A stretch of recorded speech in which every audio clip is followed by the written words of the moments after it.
السلام عليكم ورحمة الله وبركاته. إن الحمد لله نحمده ونستعينه ونستغفره ونعوذ بالله من شرور أنفسنا ومن سيئات أعمالنا. من يهده الله فلا مضل له ومن يضلله فلا هادي له، وأشهد أن لا إله إلا الله وحده لا شريك له، وأشهد أن محمدا عبده ورسوله صلى الله تعالى عليه وعلى آله وصحبه وسلم تسليما كثيرا. أما بعد، فأعوذ بالله من الشيطان الرجيم. بسم الله الرحمن الرحيم.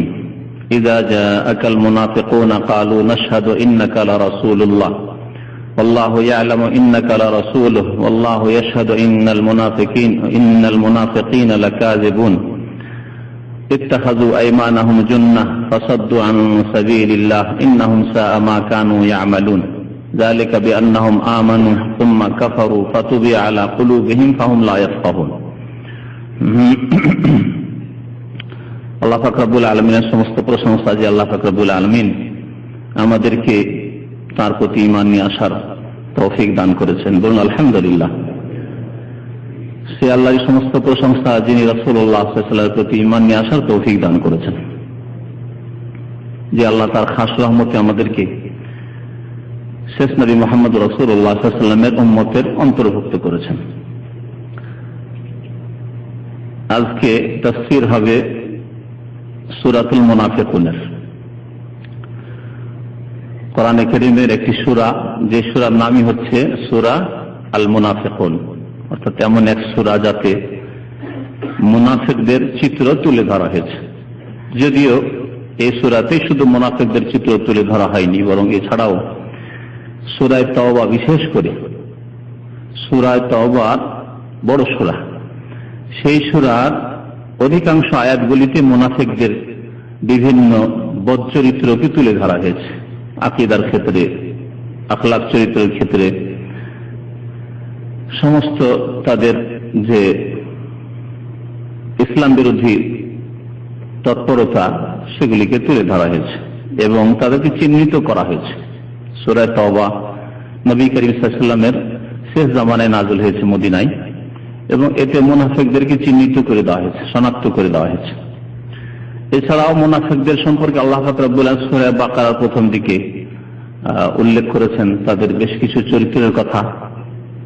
ইখাদিউন আল্লাহ ওয়াল্লাযীনা আমানু, এরা আল্লাহকে এবং মুমিনদেরকে ধোঁকা দিতে চায়। একাধিক আয়াত রয়েছে সেখানে। আর সূরা নিসাতে আল্লাহ পাক মুনাফিকদের নামাজ, তাদের গাফিলতি, তাদের অলসতা, লোক দেখানো তারা নামাজ পড়ে, এসব আল্লাহ পাক বর্ণনা করেছেন। ইন্নাল মুনাফিকিনা ইখাদিউনা আল্লাহ ওয়া খাদিউহুম ওয়া ইযা কামু ইলাস সালাতি কামু কুসালা ইউরাউনা আন-নাসা ওয়া লা ইয়াযকুরুনা আল্লাহ ইল্লা কালিলা মুযাযযাবিনা বাইনা যালিকা লা ইলাহা ওয়া লা ইলাহা ওয়া। এইভাবে কোরআনে কারীমে বহু আয়াত রয়েছে মুনাফিকদের সম্পর্কে, বিশেষ করে দুইটি সূরা, সূরা মুনাফিকুন এবং সূরা তাওবা, তো মুনাফিকদের সম্পর্কে নাযিল হয়েছে বলা যেতে পারে। আল্লাহ পাক রব্বুল আলামিন বিশেষ করে মুনাফিক জাতি থেকে সতর্ক করেছেন তার রাসূল সাল্লাল্লাহু আলাইহি সাল্লামকে। কারণ মুনাফিক দিয়ে যেই ক্ষতি হতে পারে বা হয়েছে, সেই ক্ষতি অন্য কোন ইসলামের শত্রু দিয়ে হতে পারে না। কারণ মুনাফিক হচ্ছে ঘরের গুপ্ত শত্রু।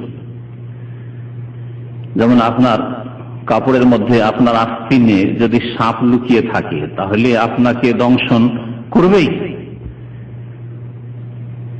দূরে যদি সাপ থাকে তো আপনি আত্মরক্ষা করতে পারবেন না, পালাতে পারবেন, বাঁচতে পারবেন, সাপকে মেরে দিতে পারবেন। কিন্তু আপনার আস্তিনে যদি সাপ লুকিয়ে রাখেন বা সাপ ঢুকে থাকে, তাহলে বাঁচা মুশকিল আছে।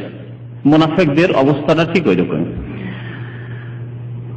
এই সূরা নাযিল হচ্ছে নবী করিম সাল্লাল্লাহু আলাইহি ওয়াসাল্লামের মদিনার জিন্দেগিতে। সূরা হচ্ছে মাদানী। আল্লাহ পাক রব্বুল আলামিন মানব জাতিকে চার ভাগে ভাগ করেছেন। এর আগেও বলেছি অনেকবারই। বলতে পারেন কেউ? মানুষকে আল্লাহ পাক চার ভাগে ভাগ করেছেন। এক ভাগ হচ্ছে প্রথম মুমিন, আহলে ঈমান, মুমিন। আর বাকি ভাগগুলি সব হচ্ছে কাফের। কাফেরদের মধ্যে রয়েছে তিন শ্রেণীর মানুষ, যাদেরকে আল্লাহ পাক তিন ভাবে সম্বোধন করেছেন। কোরআনে কারীমে এই সব শ্রেণীর মানুষের কথা আল্লাহ পাক উল্লেখ করেছেন। মুমিন ছাড়া আর কার কথা কোরআনে কারীমে আল্লাহ পাক উল্লেখ করেছেন? হ্যাঁ, একজন কি মুশরিকদের কথা, পৌত্তলিক যারা বা মুশরিক, আল্লাহ ছাড়া অন্যকে যারা ইবাদত বন্দেগীতে শরীক করেছে, মুশরিক যে কোনো জাতি হোক না কেন, যারা বহুত্ববাদী। নবী করিম সাল্লাল্লাহু আলাইহি ওয়াসাল্লামের জামানায় মক্কার লোকেরা মুশরিক ছিল, আরবরা মুশরিক ছিল। পুতুলের পূজায় হোক, আর মাটির পূজা হোক, আর গাছের পূজা হোক, আর 3.5 হাতের কবরের মাজারের পূজা হোক, এই এক জাতি আল্লাহ পাক উল্লেখ করেছেন কোরআনে কারীমে, মুশরিক তাদেরকে বলেছেন ইন্নামাল মুশরিকুনা নাজাস, নিশ্চয় মুশরিক হচ্ছে নাপাক। আল্লাহ পাক বলেছেন ফালা ইয়াকরাবুল মসজিদাল হারাম, সুতরাং মসজিদে হারামের নিকটে যেন এরা না আসে, বাদা আমিহিম হাজা, এই বছরের পরে। সূরা তওবা আল্লাহ পাক উল্লেখ করেছেন মুশরিকদের কথা। কোরআনে কারীমে বহু আয়াতে মুশরিকদের কথা উল্লেখ করা হয়েছে। মা কানা লিল মুশরিকিনা ইয়ামুরু মাসাজিদ আল্লাহ, মুশরিকদের জন্য হতেই পারে না যে তারা আল্লাহর মসজিদকে আবাদ করবে। মুশরিক আল্লাহর মসজিদকে, আল্লাহর ঘরকে আবাদ করতে পারে না। শাহিদিন আলা আনফুসিহিম বিল কুফর, তাহলে মুশরিক বা শিরক করা হচ্ছে কুফরি, আল্লাহ পাক বলছেন।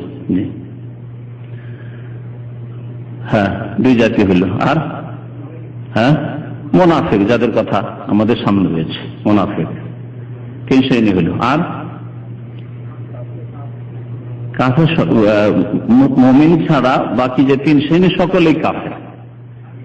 তাহলে এইভাবে ভাগ করতে পারে। প্রথম, মানব জাতিকে 2 ভাগে আল্লাহ পাক দিন নাযিল করে, আম্বিয়া রসুল পাঠিয়ে, কিতাব নাযিল করে, হ্যাঁ, হক গ্রহণ করলো না করলো না। যারা সত্যকে গ্রহণ করেছে তারা মুমিন প্রত্যেক যুগে, যারা সত্যকে অস্বীকার করেছে তা হচ্ছে কাফের। অস্বীকার, আল্লাহকে অস্বীকার করুক, অথবা আল্লাহর অস্তিত্বের সাথে অন্যের পূজায় লিপ্ত হোক, যেমন মুশরিক, অথবা মুখে আল্লাহকে স্বীকার করলো কিন্তু অন্তরে আল্লাহকে স্বীকার করলো না, যেমন মুনাফিক। হ্যাঁ, অথবা আল্লাহকে স্বীকার করেছিল তারা, কিন্তু আল্লাহ পাক যত রাসূল নবী পাঠিয়েছেন তাদের সকলের প্রতি ঈমান নিয়ে আসলো না, বিশেষ করে শেষ রাসূল সাল্লাল্লাহু আলাইহি সাল্লাম, যাকে আল্লাহ পাক রব্বুল সারা বিশ্বের সমস্ত মানুষের জন্য প্রেরণ করেছেন, তার প্রতি ঈমান নিয়ে আসলো না, অস্বীকার করলো। কারা তারা? ইহুদি এবং নাসারা, আহলি কিতাব। তাহলে তাদের বলতে হবে 4 নম্বরে হচ্ছে আহলি কিতাব। কোরআনে কারীমে এই 4 প্রকার সম্বোধন আছে। ইয়া আইয়ুহাল্লাযীনা আমানু, মুমিনদেরকে আল্লাহ সম্বোধন করেছেন। মুনাফিকদের কথা আল্লাহ উল্লেখ করেছেন। মুশরিকদের কথা আল্লাহ উল্লেখ করেছেন। আর ইয়া আহলাল কিতাব, হে কিতাব ধারণকারীরা, তোমাদের কাছে কিতাব পাঠিয়েছিলাম, নবী রাসূল পাঠিয়েছিলাম, মুসা আলাইহিস সালাম, ঈসা আলাইহিস সালাম, যাকারিয়া, ইয়াহইয়া, ইউসুফ, ইসহাক, ইয়াকুব, তোমাদের নবী সব, অসংখ্য নবী বনি ইসরায়েলের মধ্যে আল্লাহ পাক পাঠিয়েছিলেন। ইয়া আহলাল কিতাব, হে কিতাব ধারণকারীরা, তোমাদের কাছে তাওরাত ছিল, ইনজিল ছিল, আছেও, তা তোমরা বিকৃত করেছো। তাতে এখন পর্যন্ত যে ইনজিল বারনাবা, যাতে অনেক কিছুই সত্য রয়েছে, বিকৃতগুলির মধ্যে অনেকটাই ভালো ইনজিল যেটি, সেই ইনজিলে নবী করিম সাল্লাল্লাহু আলাইহি সাল্লামের রিসালাতের, নবুয়তের বহু ভবিষ্যৎবাণী রয়েছে, যা কোরআনে আল্লাহ পাক উল্লেখ করেছে। সূরা সাফ এর পরে, সূরার পরে, সূরা জুমার পরে সূরা সাফের তাফসীর করব।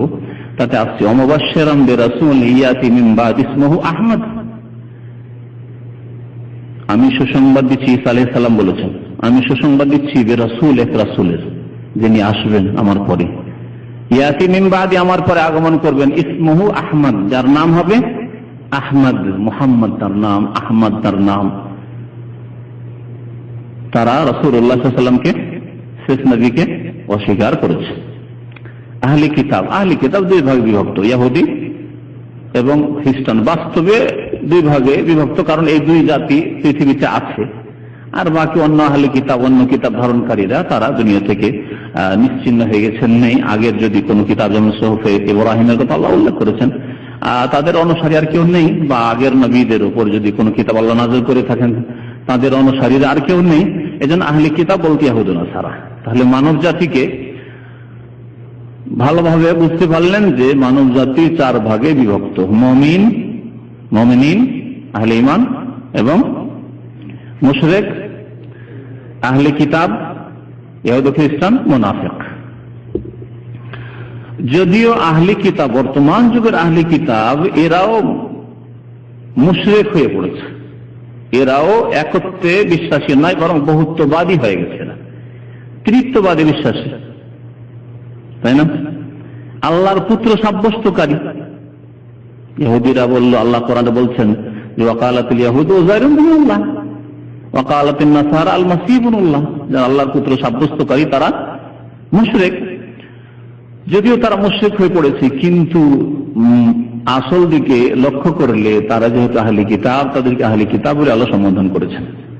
আল্লাহ পাকের লাখ লাখ শুকরিয়া যে আল্লাহ পাক আমাদেরকে ঈমান নিয়ে আসার তৌফিক দান করেছেন, তার প্রতি ঈমান নিয়ে আসার তৌফিক দান করেছেন ওই সমস্ত বিষয়ের প্রতি যার কথা আল্লাহ বলেছেন। ঈমান নিয়ে আসার তৌফিক দান করেছেন শ্রেষ্ঠ রাসূল মুহাম্মদ সাল্লাল্লাহু আলাইহি ওয়াসাল্লামের প্রতি এবং সমস্ত আম্বিয়া এবং রাসূলগণের প্রতি। এবং আল্লাহ পাক আমাদেরকে কোরআন কারীমে শিখিয়েছেন লা নুফাররিকু বাইনা আহাদিন মির রাসূলিহি, যত নবী রাসূল রয়েছেন সকলের প্রতি আমরা ঈমান রাখি, কোনো পার্থক্য করি না। আহলি কিতাব ইহুদি খ্রিস্টান বিভ্রান্তির শিকার হয়েছে এখানে এসে, আগে নবীদেরকে মেনেছে কিন্তু শেষ রাসূল মুহাম্মদ সাল্লাল্লাহু আলাইহি সাল্লামকে তারা অস্বীকার করেছে, কুফরিতে লিপ্ত হয়েছে। মুক্তি পাওয়ার জন্য প্রথম যে শাহাদাত লাগবে তা হচ্ছে দুটি বিষয়, লা ইলাহা ইল্লাল্লাহ, আল্লাহ ছাড়া কেউ সত্য মাবুদ নেই, একত্বের সাক্ষ্য প্রদান করতে হবে, শাহাদাত লাগবে। আর মুহাম্মদুর রাসূলুল্লাহ, শাহাদাত ওয়া আশহাদু আন্না মুহাম্মাদান রাসূলুল্লাহ বলতে হবে। আরো সাক্ষ্য প্রদান করছি যে মুহাম্মদ সাল্লাল্লাহু আলাইহি সাল্লাম আল্লাহ পাকের রাসূল, সারা বিশ্ববাসীর জন্য। ওমা আরসালনাকা ইল্লা রাহমাতাল লিল আলামিন, তারা অস্বীকার করেছে। সূরা মুনাফিকুনের আলোচনা যেহেতু, সুতরাং আসি আবার মুনাফিকদের দিকে। মুনাফিক কাকে বলে? নিফাক প্রথম শাব্দিক অর্থে নিফাক কাকে বলে? নিফাক মানে অন্তরে কিছু লুকিয়ে রাখা, ভিতরে কিছু লুকিয়ে রাখা, আর উপরে কিছু প্রকাশ করা, এর নাম হচ্ছে নিফাক। এর নাম হচ্ছে নিফাক। নিফাক যার মধ্যে থাকে তাকে মুনাফিক বলে। নিফাক যার মধ্যে থাকে তাকে মুনাফিক বলে। তাহলে মুনাফিকের শরীয়তি অর্থ কি, পারিভাষিক অর্থ কি? প্রথম কথা, মুনাফিককে দুই ভাগে ভাগ করা যেতে পারে। মুনাফিককে দুই ভাগে ভাগ করতে হবে। একরকম মুনাফিক হচ্ছে ইতিকাদের মুনাফিক, মানে বিশ্বাসের মুনাফিক, বিশ্বাসের মুনাফিক। আর একরকম মুনাফিক হচ্ছে মুনাফিক আমালি, আমলের কর্মের মুনাফিক, কাজে কর্মে মুনাফিক কিন্তু বিশ্বাসের দিক থেকে মুনাফিক নয়। যেই ব্যক্তি আমলের মুনাফিক সে মুসলিম কিন্তু গুনাহগার, ফাসিক। যেমন অন্যান্য পাপ করে যারা কবিরা গুনাহ করছে, বিভিন্ন গুনাহে যারা লিপ্ত রয়েছে, হারাম খাওয়ায় লিপ্ত রয়েছে, নামাজ রোজায় গাফিলতি লিপ্ত রয়েছে, ইত্যাদি ফরজ ওয়াজিব আদায়কারী গাফিলতি রয়েছে, অথবা হারাম করছে, হারাম কাজ করছে, এরা যেমন কবিরা গুনাহগার, ঠিক তেমনি যাদের আখলাক চরিত্রে আমলের দিক থেকে কাজকর্মের দিক থেকে মুনাফিকি রয়েছে তারা হচ্ছে এরকম গুনাহগার, কিন্তু তারা মুসলিম, আমাদের ভাই। আর মুনাফিক ইতিকাদি, বিশ্বাসের মুনাফিক, অর্থাৎ অন্তরে কুফরি লুকায়িত আছে, অন্তরে শিরক লুকায়িত আছে, অন্তরে ইসলামের শত্রুতা লুকায়িত আছে, অন্তর ইসলামকে সর্বনাশ করবে এই কথা লুকায়িত আছে। আর মুখে প্রকাশ করে যে আমরা মুসলিম, আমরা ইসলাম দরদি, আমরা ইসলাম প্রিয় মানুষ, আমরা জাতিতে মুসলিম। এদেরকে বলা হয়েছে মুনাফিক ইতিকাদি। আল্লাহ পাক কোরআনে কারীমের এই আয়াতগুলিতে যারা বিশ্বাসের ক্ষেত্রে মুনাফিক, অর্থাৎ অন্তরেই তাদের ঈমান ছিল না আল্লাহর প্রতি, অন্তরে তাদের ঈমান ছিল না, বিশ্বাস ছিল না পরকালের প্রতি, অন্তরে তাদের বিশ্বাস ছিল না রাসূলুল্লাহ সাল্লাল্লাহু আলাইহি ওয়াসাল্লামের রিসালাতের প্রতি, তাদের সম্পর্কে আল্লাহ পাক এখানে উল্লেখ করেছেন। কিন্তু প্রকাশ করেছিল তারা তাদের ইসলামের কথা, ঈমানের কথা, যে আমরা ইসলাম কবুল করেছি, আমরা, তারা নামাজও পড়ত, তারা নবী সাল্লাল্লাহু আলাইহি ওয়াসাল্লামের পেছনে এসে নামাজও পড়ত, মাঝে মাঝে নামাজ চুরি করতো, যখন অন্ধকারে কেউ টের পাবে না তখন তারা নামাজ চুরি করতো, কিন্তু এমনিতে দিনে নামাজ পড়তো। যুদ্ধও যেত মাঝে মাঝে, মাঝে মাঝে যেত না, যখন দেখলো যে না এখানে অসুবিধা আছে যেত না, যখন দেখলো না এখানে গেলে লাভ আছে, গনিমত পেতে পারি, ভাগ পাবো ধন সম্পদে, তখন চলে যেত। তো মুনাফিক দুই ভাগে বিভক্ত, মুনাফিক ইতিকাদি মুনাফিকের সংজ্ঞা তাহলে যারা বিশ্বাসের ক্ষেত্রে মুনাফিক তাদের সংখ্যা হচ্ছে যে যারা অন্তরে কুফরিকে লুকিয়ে রেখেছে আর প্রকাশ করে ঈমান এবং ইসলাম তাদেরকে বলা হয়েছে মুনাফিক। এবং তাদের সম্পর্কে আল্লাহ পাক রব্বুল কি বলেছেন শুনুন। মহান আল্লাহ ইরশাদ করেছেন, ইযা জাআকাল মুনাফিকুন ক্বালু নাশহাদু ইন্নাকা লা রাসূলুল্লাহ। আল্লাহ পাক রব্বুল আলামিন রাসূলুল্লাহ সাল্লাল্লাহু আলাইহি ওয়াসাল্লামকে সতর্ক করেছেন যে একদল মদিনায় আছে যারা মুনাফিক, আপনাকে এসে মিষ্টি মিষ্টি কথা বলবে এবং বলবে যে আপনি আল্লাহ রসুল, আপনার কাছ থেকে পার্থিব স্বার্থ হাসিল করতে চাইবে, কিন্তু তাদের সম্পর্কে সতর্ক থাকবে। তারা আস্তিনের সাপের মতো, তারা যে কোনো সময় ক্ষতি করতে কোন রকমের গাফিলতি করবে না, যে কোনো সুযোগ তারা ক্ষতি সাধনের সুযোগ গ্রহণ করবে। আল্লাহ পাক বলছেন, ইযা জাআকাল মুনাফিকুন, হে নবী যখন আপনার নিকট মুনাফিকরা আসে, কালু তখন তারা বলে, নাশহাদু আমরা সাক্ষ্য প্রদান করছি, ইন্নাকা লা রাসূলুল্লাহ নিঃসন্দেহে আপনি আল্লাহ পাকের রাসূল। নিঃসন্দেহে একটি তাকিদ করলাম, বরং দুইটি তাকিদ দিয়ে তারা বলতেন, ইন্নাকা নিঃসন্দেহে, নিশ্চয়, লা রাসূলুল্লাহ মানে অবশ্যই, নিঃসন্দেহে অবশ্যই আপনি আল্লাহ রাসূল। এটা হচ্ছে শাব্দিক অর্থ। তাদের কথাকে বিশ্বাস করিয়ে দেওয়ার জন্য, যাতে নবী সাল্লাল্লাহু আলাইহি সাল্লামের অন্তরে বিশ্বাস জন্মে যায় যে সত্যি এরা মুসলিম, সত্যি এরা ইসলাম দরদি, এজন্য তারা বড়ই কথাকে অকাট্য করে পেশ করত। নাশহাদু একটা সাক্ষী দেওয়া, যারা ইলমুল বালাগা অলংকার বিদ্যার যারা পণ্ডিত তারা বলেছেন এখানে একটা সাক্ষী দিচ্ছি, আমি সাক্ষী দিচ্ছি, এই কথাতে একটা তাগিদ রয়েছে, বলিষ্ঠ কথা যে সাক্ষী দিচ্ছি। তারপরে ইন্নাকা নিঃসন্দেহ, তারপরে জুমলা ইসমিয়া, জুমলা ফেলের চাইতে ইসম দিয়ে যে বাক্য শুরু হয়েছে তাতে একটা তাগিদ রয়েছে। তারপরে আবার লা রাসূলুল্লাহ, অবশ্যই আপনি আল্লাহর রাসূল। তারা বলতো আমরা সাক্ষী দিচ্ছি যে নিশ্চয় নিশ্চয় আপনি আল্লাহর রাসূল। ওয়াল্লাহু ইয়ালামু ইন্নাকা লা রাসূলুহু, আল্লাহ পাক বলছেন যে আল্লাহ ভালো করেই জানেন যে হে নবী নিঃসন্দেহে আপনি আল্লাহর রাসূল। মানে তাদের যে এই কথা আছে এই বিষয়টি আল্লাহ ভালো করে জানেন, আর আল্লাহ পাক আপনাকে রাসূল করেছেন, এতে কোনো সন্দেহ নেই। ওয়াল্লাহু ইয়াশহাদু, সে আল্লাহ আবার সাক্ষ্য প্রদান করছেন, তিনি সাক্ষী দিচ্ছেন। ইন্নাল মুনাফিকিনা লাকাযিবুন, নিশ্চয় মুনাফিকরা চরম মিথ্যু। ইন্নাল মুনাফিকিন, আল্লাহ তাগিদ ইন্না দিয়ে করেছেন, আর ওরা বলেছিল ওরা লা রাসূলুল্লাহ, আল্লাহ বলেছেন লাকাযিবুন, এরা অবশ্যই মিথ্যুক। ইন্নাল মুনাফিকিনা লাকাযিবুন, নিশ্চয় মুনাফিকরা অবশ্যই অবশ্যই মিথ্যুক। এখন প্রশ্ন হচ্ছে যে আল্লাহ পাক রব্বুল আলামিন এই আয়াতে মুনাফিকদেরকে কি বললেন? কাযিবুন, মিথ্যুক, তাই না? মুনাফিকরা কথা কি মিথ্যা বলেছিল না কথা সত্য বলেছিল? কথা সত্য বলে আবার মিথ্যুক কি করে হয়? হ্যাঁ, মুনাফিকরা কি বলেছিল যে মুহাম্মদ সাল্লাল্লাহু আলাইহি ওয়াসাল্লাম আপনি আল্লাহর রাসূল, কথা সত্য না মিথ্যা? তারা তো কথা সত্য বলেছিল। তো আল্লাহ বললেন না কেন যে তোমরা কথা সত্যি বলেছো, সত্যবাদী? তারপর আল্লাহ বলছেন তোমরা মিথ্যুক। কেন আল্লাহ মিথ্যুক বললেন? তাহলে বোঝা গেল যে বাস্তবে একটা হচ্ছে বাস্তবে কোনো ঘটনা সত্য হয়, আর সেই ঘটনাকে বা সেই বিষয়টিকে আপনি বিশ্বাস করে বলছেন না বলছেন আর একটি বিষয়, দুটি বিষয়। যদি একজন লোক, আপনার কাছে একটা উদাহরণ দিই তাহলে স্পষ্ট হয় বেশি। একজন লোক এসে বলে আপনাকে, ভাই আপনি খুব ভালো মানুষ,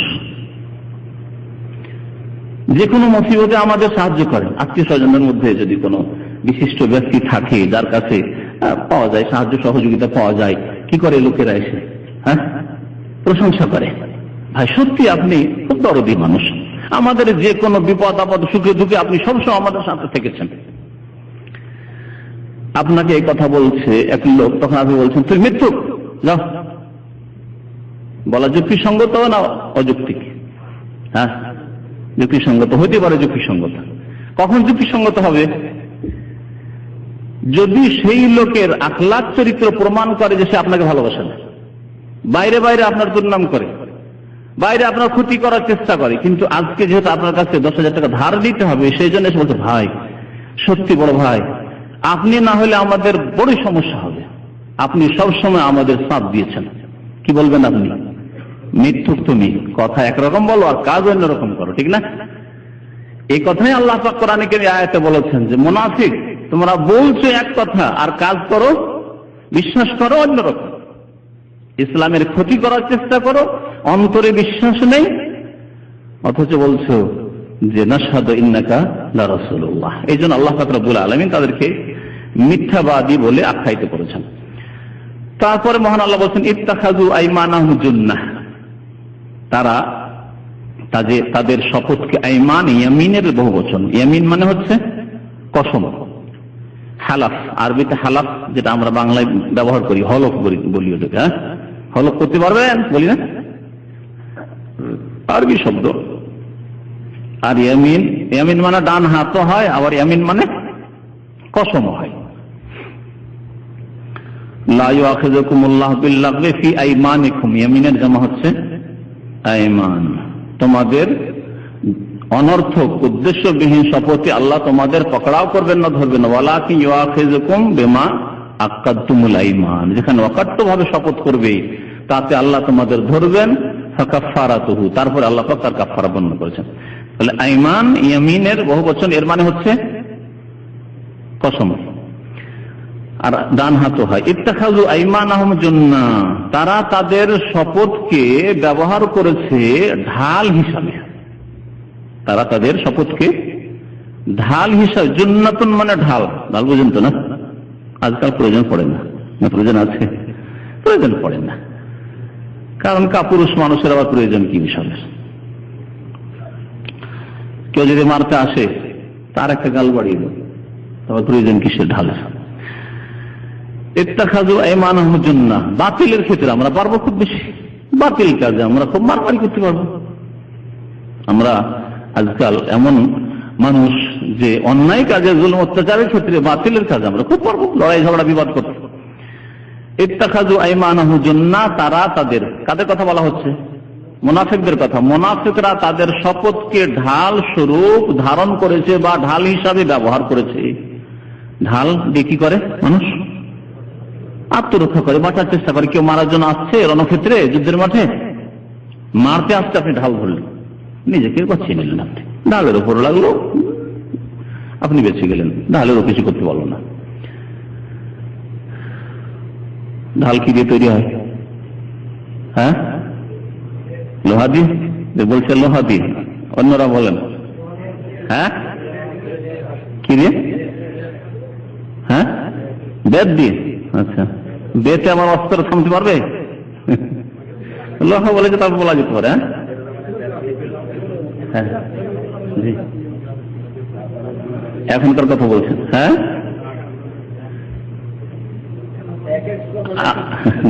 হ্যাঁ হ্যাঁ, কি দিয়ে? বেত দিয়ে। এ ঢাল দেখাবার জন্য, তাহলে ওই যে আমাদের মহরম খেলে বিদাতিরা, ওই সব দেখাবার জন্য। কিন্তু কাজের ঢাল চামড়া দিয়ে, শক্ত গন্ডারের চামড়া দিয়ে তৈরি হয়, যাতে কাটতে পারবে না অস্ত্র। নবী সাল্লাল্লাহু আলাইহি ওয়াসাল্লামের জামানায় শক্ত চামড়া দিয়ে ঢাল তৈরি হতো। ইত্তাখাযু আইমানাহুম জুন্নাহ, তারা তাদের ঢালকে, তাদের শপথকে, কসমকে ঢাল স্বরূপ ব্যবহার করেছে। ঢাল দিয়ে মানুষ নিজেকে বাঁচায়, তারা কসম খেয়ে শপথ করে নিজেকে বাঁচাতো বিপদ আপদ থেকে। বিশ্বাস জন্মাবার চেষ্টা করতো নবী সাল্লাল্লাহু আলাইহি ওয়াসাল্লামের মনে, তারপরে নবী সাল্লাল্লাহু আলাইহি ওয়াসাল্লাম আর কিছু বলবেন না, তাদেরকে বিশ্বাস করে এরা আমাদেরই লোক। তাই এরা কসম করে বলছে, মিথ্যা কথা বলতে পারে? এত অকাট্য কসম করছে, আল্লাহর কসম, আল্লাহর কসম, রাসূল, ইয়া রাসূলুল্লাহ আপনার সাথে আছি, আমরা আপনার খুব দরদি, আপনার জন্য সবসময় আমরা চিন্তাশীল, কসম করে যদি বলে, বিশ্বাস করেনি তো রাসূলুল্লাহ সাল্লাল্লাহু আলাইহি ওয়াসাল্লাম। কোরআনের আয়াতগুলি নাযিল হয়ে তাদেরকে শনাক্ত করার আগে পর্যন্ত অনেক সময় বিশ্বাস করেন, কিন্তু কথা সত্যি হয়তো বলছে তারা। আল্লাহ পাক তাই কোরআনে কারীমের সূরা তাওবার যে মুনাফিক সম্পর্কে যে আয়াতগুলি আছে, তার একটি আয়াতে বলেছেন ওয়ামিম্মান হাওলাকুম মিনাল আরাবি মুনাফিকুন। আল্লাহ বলছেন, হে নবী, এই যে মদিনার আশেপাশে যেসব বেদুইন যাযাবররা রয়েছে, এদের মধ্যে মুনাফিক রয়েছে। তা আল্লাহ শনাক্ত করেন আশেপাশে মুনাফিক আছে। আর তারপরে আরো বলছেন যে কথা নয় যে মদিনায় মুনাফিক না, মদিনার বাইরে শুধু বেদুইন যাযাবরগুলি মুনাফিক আছে। ওয়ামিন আহলিল মাদিনাতি মারাদু আলা নিফাক, আর মদিনাবাসীদের মধ্যেও অনেক আছে শুধু মুনাফিক নয়, মুনাফিকের শীর্ষ স্থানে পৌঁছে আছে। মারাদু আলা নিফাক, নেফাকে কপটতায় তারা শীর্ষ স্থান দখল করে আছে।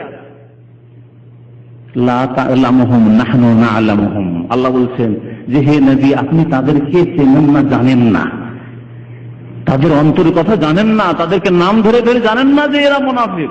নাহনু না'লামুহুম, আমি আল্লাহ ভালো করে জানি তাদেরকে। আল্লাহ পাক রব্বুল আলামিন জানিয়ে দিলেন নবী করিম সাল্লাল্লাহু আলাইহি ওয়াসাল্লামকে যে মদিনাতে মুনাফিক আছে, মদিনার আশেপাশে মুনাফিক আছে। ফাসাদ্দু আন সাবিলিল্লাহ, এরা কসম খেয়ে নিজের আত্মরক্ষা করত, কসমকে ঢালসুর ব্যবহার করত। অতঃপর ফাসাদ্দু, অতঃপর তারা আল্লাহর রাস্তা থেকে বিরত রাখত নিজেকে এবং অন্যদেরকে। সাদ্দা ইয়াসুদ্দু মানে বিরত রাখা, বিরত রাখতো নিজেকেও আল্লাহর রাস্তা থেকে বিরত রাখতো কসম খেয়ে ওই মুনাফিকের উপরে। তারা অটল থাকতো, ইমানের দিকে আসতো না। আর অন্য অনেক লোককে বিভ্রান্ত করত এবং আল্লাহ রাস্তা থেকে বিরত রাখত। মুনাফিকরা নিজের দল বাড়াত। মানুষের চরিত্র হচ্ছে যে যে মতবাদে বিশ্বাসী সেই দল বাড়াবার চেষ্টা করে। বেনামাজি যেখানে আছে, যে বিল্ডিং এ বেনামাজি আছো, বেনামাজি দল বাড়াবার চেষ্টা আছে, কিন্তু নামাজিকে দেখতেই পারেন। যেখানে ব্লু ফিল্মওয়ালা চরিত্রহীন লোকেরা রয়েছে, ওরা যদি এক দুজন লোক থাকে যে ওই সব ফিল্ম দেখে না, ওদেরকে বরদাস্তি করতে পারে না, বরদাস্তি করতে পারে না। মানুষের চরিত্র খারাপ লোক চাই সারা পৃথিবী খারাপ হয়ে যায়। ভালো মানুষ তার চাইতে বেশি চাইতে হবে যে সারা পৃথিবী ভালো মানুষ হয়ে যায়, সারা পৃথিবীর মানুষ সৎ হয়ে যাক, আল্লাহ ভীরু হয়ে যাক, আমাদেরকে চাইতে হবে। আর এই হচ্ছে ইসলামের দাওয়াত, এর নাম হচ্ছে ইসলামের প্রচার, এর নাম হচ্ছে ইসলামের দাওয়াত, আর এর নাম হচ্ছে আল্লাহর দিকে আহ্বান করা। ফাসাদ্দু আন সাবিলিল্লাহ, অতঃপর তারা নিজেদেরকে অন্যদেরকে আল্লাহর রাস্তা থেকে বাধা দিত। ইন্নাহুম সাআ মা কানু ইয়ামালুন, তাদের এই কাজ অত্যন্ত ঘৃণিত কাজ। নিশ্চয়ই সাআ মা কানু ইয়ামালুন, তারা যেসব কাজ করত অত্যন্ত নোংরা কাজ ছিল, খারাপ কাজ ছিল। এত নোংরা কাজ তারা কেন করত? কারণ মুনাফিকই হচ্ছে নোংরা চরিত্র। যদি আপনার কোনো ক্ষেত্রে আপত্তি থাকে সরাসরি সামনে বলে দিলেন, তাহলে স্পষ্ট হয়ে গেল যে আপনি কি বিশ্বাস করেন। আর স্পষ্ট হওয়ার পরে আপনাকে বোঝাবার চেষ্টা করা হইল, হয়তো আল্লাহ পাক আপনার সংশয় দূর করে দিল, আপনি সংশোধন হয়ে গেলেন। আর না হইলেন, আল্লাহ যা ভাগ্যে রেখেছে গেলেন, আপনি গুমরা হইলেন হলেন। স্পষ্ট মুনাফিকি চরিত্র খুব নোংরা নিকৃষ্ট চরিত্র। মুখে ফুটে বলবেও না, প্রকাশও করবে না, ধরাও পড়বে না যে সংশোধনের চেষ্টা করা হবে। আর ভিতরে ভিতরে ইসলামের শত্রুতা লুকায়িত আছে। আল্লাহকে ভালোবাসে না, তার রাসূলকে ভালোবাসে না, পরকালে বিশ্বাস করে না, নেক লোকদেরকে ভালোবাসে না, আল্লাহর দ্বীনের প্রচার হোক, কোরআন হাদিসের প্রচার হোক, তাও চাই না, কিন্তু বোঝা যায় না। এই জন্য আল্লাহ বলছে ইন্নাহুম সাআ মা কানু ইয়ামালুন, মুনাফিকরা যে আমলগুলি করে, কর্মগুলি, সেগুলি অত্যন্ত নোংরা। কেন এইরকম নোংরা কাজে তারা লিপ্ত? তার কারণ আল্লাহ তারপরের আয়াতে বর্ণনা করেছেন, যালিকা বিআন্নাহুম আমানু, কারণ তারা প্রথম ঈমান নিয়ে এসেছিল, মানে ঈমান প্রকাশ করেছিল যে আমরা ঈমান নিয়ে আসলাম, বিশ্বাস করলাম। সুম্মা কাফারু, অতঃপর তারা কুফরি করেছে। বিশ্বাসের কথা, ঈমানের কথা প্রকাশ করার পরে কুফরি করেছে। এই জন্য আল্লাহ পাক ফাতবি আলা কুলুবিহিম, তাদের অন্তরে, তাদের হৃদয়ে মোহর লাগিয়ে দেওয়া হয়েছে আল্লাহর পক্ষ থেকে। ফাহুম লা ইয়াফকাহুন, সুতরাং তারা বুঝে না, তারা উপলব্ধি করে না। ইয়াফকাহুন ফিকহ থেকে, এখান থেকে ফিকহ আফ্রিকার কিতাব যে বলা হচ্ছে না, ফিকহ মানে জ্ঞান। লা ইয়াফকাহুন, তারা জ্ঞান রাখে না, বুঝে না। আল্লাহ পাক তারপরে তাদের শরীরের গঠন খুব সুন্দর, তাদের কথা দারুণ মিষ্টি, ধোকা খেয়ে যাবেন তাদের চেহারা দেখলে, মনে হবে নুরানি চেহারা। ধোকা খেয়ে যাবেন তাদের কথা শুনলে, কত বাকপটু। আল্লাহ বলছেন ওয়াইযা রাআইতাহুম তুজিবুকা আজসামাহুম, হে নবী তাদেরকে যখন আপনি দেখবেন তাদের দিকে যখন আপনি দৃষ্টি দেবেন তো যে আজসামহুম, তখন তাদের দেহের গঠন, শরীরের গঠন তোমাকে দেখবেন, আপনাকে চমৎকৃত করবে। আল্লাহ পাক সম্বোধন করেছেন নবী সাল্লাল্লাহু আলাইহি সাল্লামকে, তোমাকে বলে তর্জমা করেন, আপনাকে বলে তর্জমা করেন, কোনো অসুবিধা নেই। ওয়াইযা রাআইতাহুম, হে নবী তুমি যখন তাদের দিকে দেখবে, তুজিবুকা আজসামহুম, তাদের দেহ তোমাকে চমৎকৃত করে দেবে। এত মজা লাগবে দেখতে তাদের দেহ, শরীর, স্বাস্থ্য। তার মানে মদিনার মুনাফিকরা বেশ দেখতে সুন্দর ছিল, দেহের গঠন বেশ সুন্দর ছিল তাদের, কিন্তু তা কাজে আসেনি। মানুষের বাহ্যিক সৌন্দর্য কাজে আসবে না। এই জন্য নবী করিম সাল্লাল্লাহু আলাইহি সাল্লামের হাদিসে রয়েছে, ইন্নাল্লাহা লা ইয়ানজুরু ইলা সুওয়ারিকুম ওয়ালা ইলা আজসাদিকুম, আল্লাহ পাক তোমাদের রূপ চেহারা দেখেন না, তোমাদের দেহের সুন্দর গঠনও দেখেন না যে কে সুন্দর কে সুন্দর নয়। ওয়ালাকিন ইয়ানজুরু ইলা কুলুবিকুম ওয়া আ'মালিকুম, তবে আল্লাহ কি দেখেন? তোমাদের অন্তর দেখেন, যে অন্তরটা সাফ কিনা, অন্তর সুন্দর কিনা, পরিষ্কার কিনা, ক্লিয়ার কিনা। অন্তরে না কুফরি লুকানো আছে, না শিরক লুকানো আছে, না বিদআত লুকানো আছে, না ইসলামের শত্রুতা লুকানো আছে, না মানুষ সম্পর্কে ঘৃণা, শত্রুতা, হিংসা, বিদ্বেষ লুকানো আছে। অন্তর পরিষ্কার, আল্লাহ সম্পর্কে অন্তর পরিষ্কার, দিন সম্পর্কে অন্তর পরিষ্কার, আর মানুষের সম্পর্কেও অন্তর পরিষ্কার। অন্তর দেখেন, ও আমালেকুম, শুধু অন্তর দেখেন না, তার সাথে আমলও দেখেন। কারণ যারা আজকালকার বেদিন, তারা আমল করে না, নামাজও পড়ে না, রোজাও রাখে না, আর বলে যারা বড় বড় দাড়ি রাখে তারাই খারাপ, যারা নামাজ পড়ে তারাই খারাপ, আমরাই ভালো, কারণ আমাদের অন্তর সাফ। এরা মুনাফিক, এরা মুনাফিক, কারণ প্রকাশ করছেন আমরা ভালো, আসলে কিছুই নেই, অন্তর ঈমান নেই। নবী সাল্লাল্লাহু আলাইহি ওয়াসাল্লাম এজন্য বলেছেন যে আল্লাহ অন্তর দেখেন, এবং অন্তরে যদি সত্যি ঈমান থাকে আল্লাহর প্রতি, পরকালের প্রতি, তাহলে তার প্রস্তুতি থাকবে। আর তা হচ্ছে আমল, সেজন্য আল্লাহ আমলও দেখেন, তোমার আমল কেমন, 5 ওয়াক্ত নামাজ ঠিক আছে কিনা, রমজান আসছে সত্যি তুমি আল্লাহর হক আদায় করবে কিনা, রোজা রাখবে কিনা, পয়সা যাকাত দেবে কিনা, এসেছো সৌদি আরবে, তাড়াতাড়ি হজ করছো না, 10 বছর যাক, বাড়ি ঘর তৈরি করি না, তোমাদের আমলও আল্লাহ পাক দেখেন। তো আল্লাহ পাক বলছেন যে তাদের দেখলে তুমি মনে করবে যে কত সুন্দর লোকেরা, ওয়াইন ইয়াকুলু তাসমা লিকাওলিহিম, এবং তারা যদি কথা বলে তাহলে মনোযোগ দিয়ে তাদের কথাও শুনবেন, এত শুনতে ভালো লাগে যে কথা মনোযোগ দিয়ে শুনবেন। কান্নাহুম খুশুবুম মুসান্নাদা, তাদের দেহের উদাহরণ পেশ করেছেন আল্লাহ পাক রব্বুল আলামিন।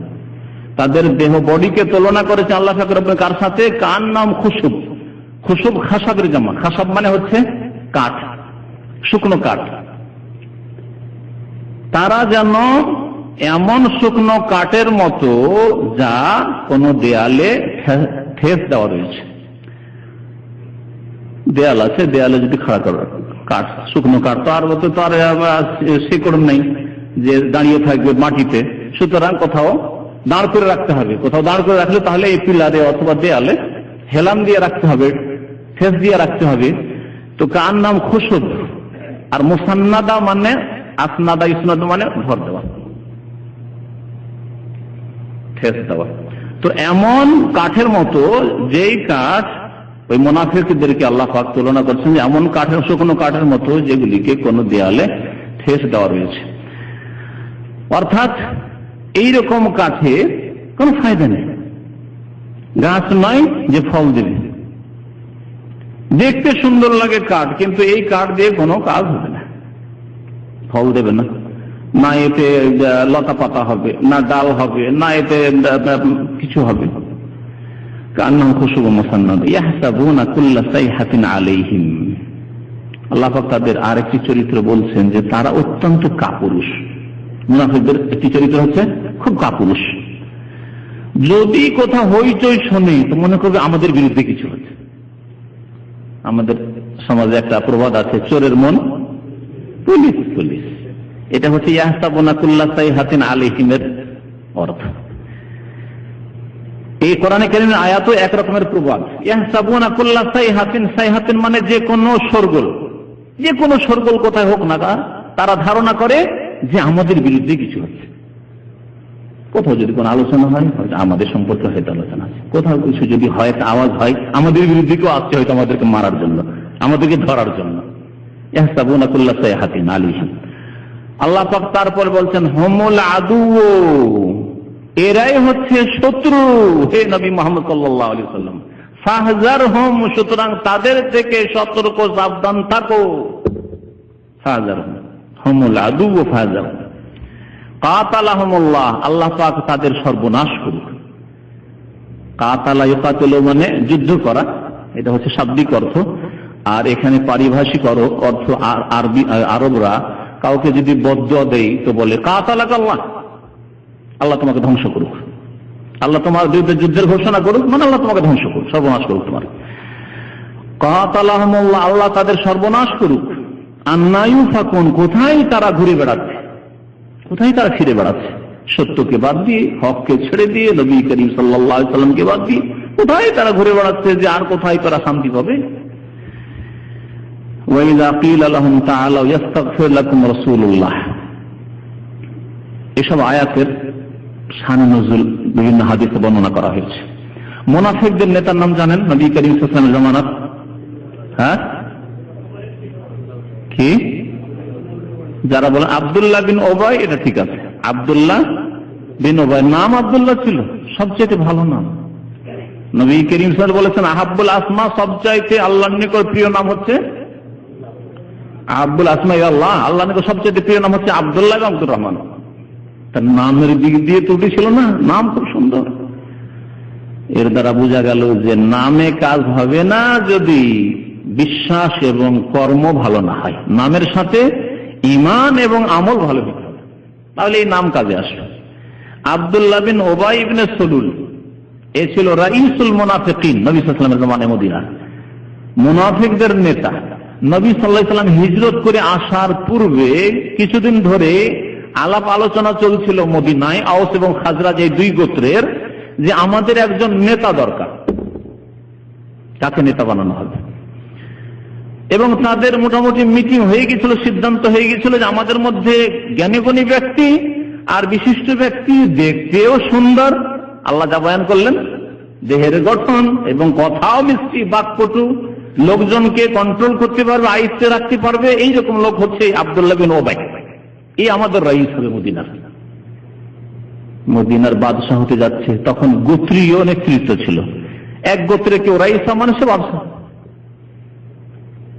তার মধ্যে আল্লাহ পাকের হুকুম হয়ে গেল, রাসূলুল্লাহ সাল্লাল্লাহু আলাইহি ওয়াসাল্লাম হিজরত করে চলে আসলেন। সমস্ত যে পরিকল্পনা ছিল আব্দুল্লাহ বিন ওবাইয়ের নেতৃত্ব পার, সব বানচাল হয়ে গেল। কত বড় শত্রুতা অন্তরে আসতে পারে চিন্তা করুন। এই সময় যারা দুনিয়া লোভী, তাদের কত বড় আঘাত লাগতে পারে দুনিয়ার স্বার্থে। যারে মোহাম্মদ যদি না আসতো তো আমি কোথা থেকে কোথায় পৌঁছে যেতাম, কি করলো রে, সর্বনাশ করে দিল আমার। এই যে শত্রুতা তার অন্তরে সৃষ্টি হইল, নিজে তো মুনাফিক হইল, অনেক মুনাফিক তৈরি করলো।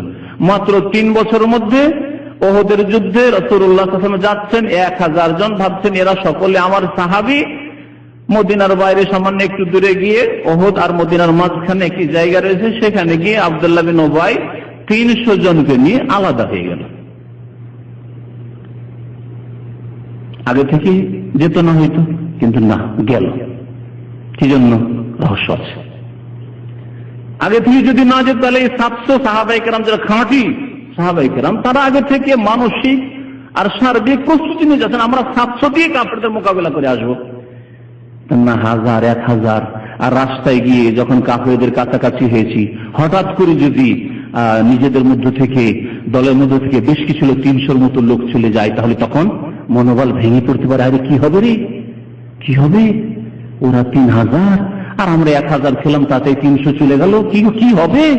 উদ্দেশ্য ছিল এইরকম যে বাকি, আমরা তো আমি 300 নিয়ে গেলাম, আর বাকি যে 700 আছে এরাও যাতে করে পালিয়ে যায়, মুহাম্মদ রাসূলুল্লাহ সাল্লাল্লাহু আলাইহি ওয়াসাল্লামকে ছেড়ে দিয়ে এই কাজ করেছিল। তাহলে মাত্র 2 বছর পর তৃতীয় হিজরিতেও 300 মুনাফিক সাথে নিয়ে যাচ্ছে। আরো কিছু হয়তো যারা মাগুর ছিল মদিনার, এইরকম দল পাকিয়ে ফেলেছিল সে মুনাফিক আব্দুল্লাহ বিন ওবাই।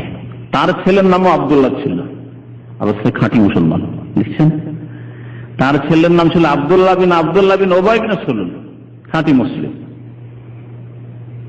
হাফিজ ইবনে কাসির রাহমাতুল্লাহ আলাইহি ওই হাদিস উল্লেখ করেছেন যে একবার এই আব্দুল্লাহ মুনাফিকের ছেলে, মুনাফিকের নেতা যে তার ছেলে আব্দুল্লাহ, যিনি খাঁটি মুসলমান, শুনতে পেলেন যে রাসূলুল্লাহ সাল্লাল্লাহু আলাইহি ওয়াসাল্লাম নাকি হুকুম দিয়েছেন আমার আব্বাকে হত্যা করার। মাঝে মাঝেই ওমর রাদিয়াল্লাহু তাআলা আনহু বলতেন, যখনই এইরকম মুনাফিক যখন শত্রুতা দেখাতো, প্রকাশ পেয়ে যেত, ওমর রাদিয়াল্লাহু তাআলা বলতেন যে ইয়া রাসূলুল্লাহ দানি আযব হাযাল মুনাফিক, আমাকে শুধু অনুমতি দেন, ছেড়ে দেন, আমি এই মুনাফিকের গর্দন উড়িয়ে দিচ্ছি। এতে খবর পৌঁছে গেছিল, হয়তো নবী সাল্লাল্লাহু আলাইহি ওয়াসাল্লাম অনুমতি কখনো দেননি। উত্তরে কি বলতেন যে লা হাত্তা লা ইয়াতাহাদ্দাসান নাস আন্না মুহাম্মাদান ইয়াকতুলু আসহাবাহু, যাতে লোকেরা এইরকম সমালোচনা করার সুযোগ না পায় যে মুহাম্মদ কেমন নিষ্ঠুর মানুষ, নিজের সঙ্গীদেরকে হত্যা করছে। আসলে তো মুনাফিক সঙ্গী নয়, কিন্তু যেহেতু ইসলাম কবুল করে কলিমা পড়ে আছে, লোকেরা এই কথা ওড়াবে যে নিজের সাথী সঙ্গীকে মেরে ফেলে দিচ্ছে, এই জন্য মারা গেল না। তার ছেলে কোন এক সংবাদ পেলেন, তথ্য ভুল ছিল, যে নবী সাল্লাল্লাহু আলাইহি সাল্লাম নাকি বলেছেন যে আব্দুল্লাহ বিন উবাই মুনাফিককে মেরে দাও। দৌড় দিয়ে আসলেন নবী সাল্লাল্লাহু আলাইহি ওয়াসাল্লামের কাছে আর বললেন, ইয়া রাসূলুল্লাহ, আপনি নাকি হুকুম দিয়েছেন, যদি হুকুম দিয়ে থাকেন অন্য কাউকে এই হুকুমটা দিয়ে দেন না, আমাকে দেবেন, আমাকে দেবেন, কারণ আমি আমার বাবাকে মারবো, কার উপর আমার আক্ষেপ থাকবে না, কার উপর শত্রুতা থাকবে না, কোনো কিছু থাকবে না, আমি মেরেছি। আল্লাহর দিনকে মজবুত করতে গিয়ে আল্লাহর দিনের শত্রুকে আমি মেরেছি। কিন্তু অন্য কোনো ব্যক্তি যদি আমার বাবাকে খুন করে, যখনই আমার সামনে নজরে পড়বে, মনে শয়তান সুযোগ নিতে পারে যে এ আমার বাবার খুন, আমার বাবাকে এই লোকটি হত্যা করেছে, তো এমন যাতে না হয়, সেজন্য আমার হাত দিয়ে আপনি ওকে হত্যা করাবেন। নবী করিম সাল্লাল্লাহু আলাইহি ওয়াসাল্লাম বলেন, না, হত্যা করা হবে না। মুনাফিক এই আব্দুল্লাহ বিন উবাই মুনাফিক যখন এইরকম খারাপ আচরণ দেখাতো বিভিন্ন ঘটনায়, একদল বলা হলো তাকে যে যাও নবী সাল্লাল্লাহু আলাইহি ওয়াসাল্লামের দরবারে যাও, তিনি হায়াত রয়েছেন, সুতরাং তার দরবারে যাও, ভুল স্বীকার করো এবং আল্লাহ নবী সাল্লাল্লাহু আলাইহি ওয়াসাল্লামের কাছে দরখাস্ত করো যে আল্লাহ পাকের কাছে তিনি দোয়া করবেন, তোমার জন্য মাগফিরাতের দোয়া করবেন, আল্লাহ তোমাকে মাফ করে দেবেন, এবং তুমি আল্লাহ পাকের কাছে দোয়া করবে। যাও, অস্বীকার করলো, যেতে অস্বীকার করলেন। তাই আল্লাহ পাক কোরআনে কারিমে আয়াত নাযিল করলেন, ওয়াইযা কিলা লাহুম, যখন তাদেরকে বলা হইতো, এই আব্দুল্লাহ বিন উবাই মুনাফিক এবং তার সাথী সঙ্গীদেরকে বলা হতো, তাআলাও, এসো, তাআল যে আজকাল ব্যবহার করছেন না, তাআল এসো, আর তাআলাও মানে তোমরা এসো, ইস্তাগফির লাকুম রাসূলুল্লাহ, আল্লাহ রাসূল সাল্লাল্লাহু আলাইহি ওয়াসাল্লাম তোমাদের জন্য মার্জনা কামনা করবেন। নবী করিম সাল্লাল্লাহু আলাইহি ওয়াসাল্লামের জীবদ্দশায় আল্লাহ পাকের কাছে মার্জনার জন্য নবী সাল্লাল্লাহু আলাইহি ওয়াসাল্লামের কাছে যাওয়া এবং বলা যে ইয়া রাসূলুল্লাহ ইস্তাগফিরলি, আমার জন্য আল্লাহর কাছে, আমি ভুল করেছি, অন্যায় করেছি, গুনাহ করেছি, আমার জন্য আল্লাহ পাকের কাছে একটু মাগফিরাতের দোয়া করেন, মার্জনা কামনা করেন। এটি কোরআনে কারীমের আদেশ ছিল। এই আদেশ হচ্ছে কোরআনে কারীমের আদেশ এবং নবী করিম সাল্লাল্লাহু আলাইহি ওয়াসাল্লামের সাহাবায়ে কেরাম আদেশ। কোন ভুল করলে নবী সাল্লাল্লাহু আলাইহি ওয়াসাল্লামের কাছে গিয়ে খাঁটি সাহাবায়ে কেরাম যারা, তারা বলতেন ইয়া রাসূলুল্লাহ ইস্তাগফিরলি, আমার জন্য একটু আল্লাহ পাকের কাছে গুনাহের মাফ চান, যাতে আল্লাহ আমাকে মাফ করে দেন। কিন্তু নবী সাল্লাল্লাহু আলাইহি ওয়াসাল্লাম ইন্তেকালের পরে যদি কেউ যায় নবী সাল্লাল্লাহু আলাইহি ওয়াসাল্লাম কবরের কাছে আর গিয়ে বলি ইয়া রাসূলুল্লাহ, হে আল্লাহ রাসূল ইস্তাগফিরলি, আমার জন্য আল্লাহর কাছে ক্ষমা চান, কি সুন্নাত না বিদআত? বিদআত, শিরকের রাস্তা। সতর্ক, বিদআতীদের লক্ষণ হচ্ছে যে নবী সাল্লাল্লাহু আলাইহি ওয়াসাল্লাম যে হায়াতে ছিলেন আর দুনিয়া থেকে বিদায় নিয়ে ইন্তেকাল করেছেন, দুইটার মধ্যে পার্থক্য করে না। এখনো মদিনা গেলে নবী সাল্লাল্লাহু আলাইহি ওয়াসাল্লামের কবর মোবারকের সামনে দাঁড়িয়ে বলে ইয়া রাসূলুল্লাহ, হে আল্লাহ রাসূল আপনি দয়া করুন, ইয়া রাসূলুল্লাহ আমার জন্য একটু আল্লাহর কাছে ক্ষমা করুন। যদিও নবীর কাছে নাও চায়, দরখাস্ত করে যে আল্লাহর কাছে চেয়ে দেন, তবুও এই শিরকের রাস্তা, এই বিদআত, যেই বিদআত শিরক পর্যন্ত পৌঁছেছে। কারণ তার বিশ্বাস যে নবী সাল্লাল্লাহু আলাইহি ওয়াসাল্লাম শুনছেন এবং আমার ডাকে সাড়া দেবেন, এবং নবী করিম সাল্লাল্লাহু আলাইহি ওয়াসাল্লামের আমল বন্ধ হয়নি, এখনো তিনি দোয়া করতে পারেন, এখনো কারোর জন্য ইস্তেগফার করতে পারেন। এই আকীদা আছে, এই আকীদা বহু মুসলিম বিদআতি আলেম সমাজের আছে।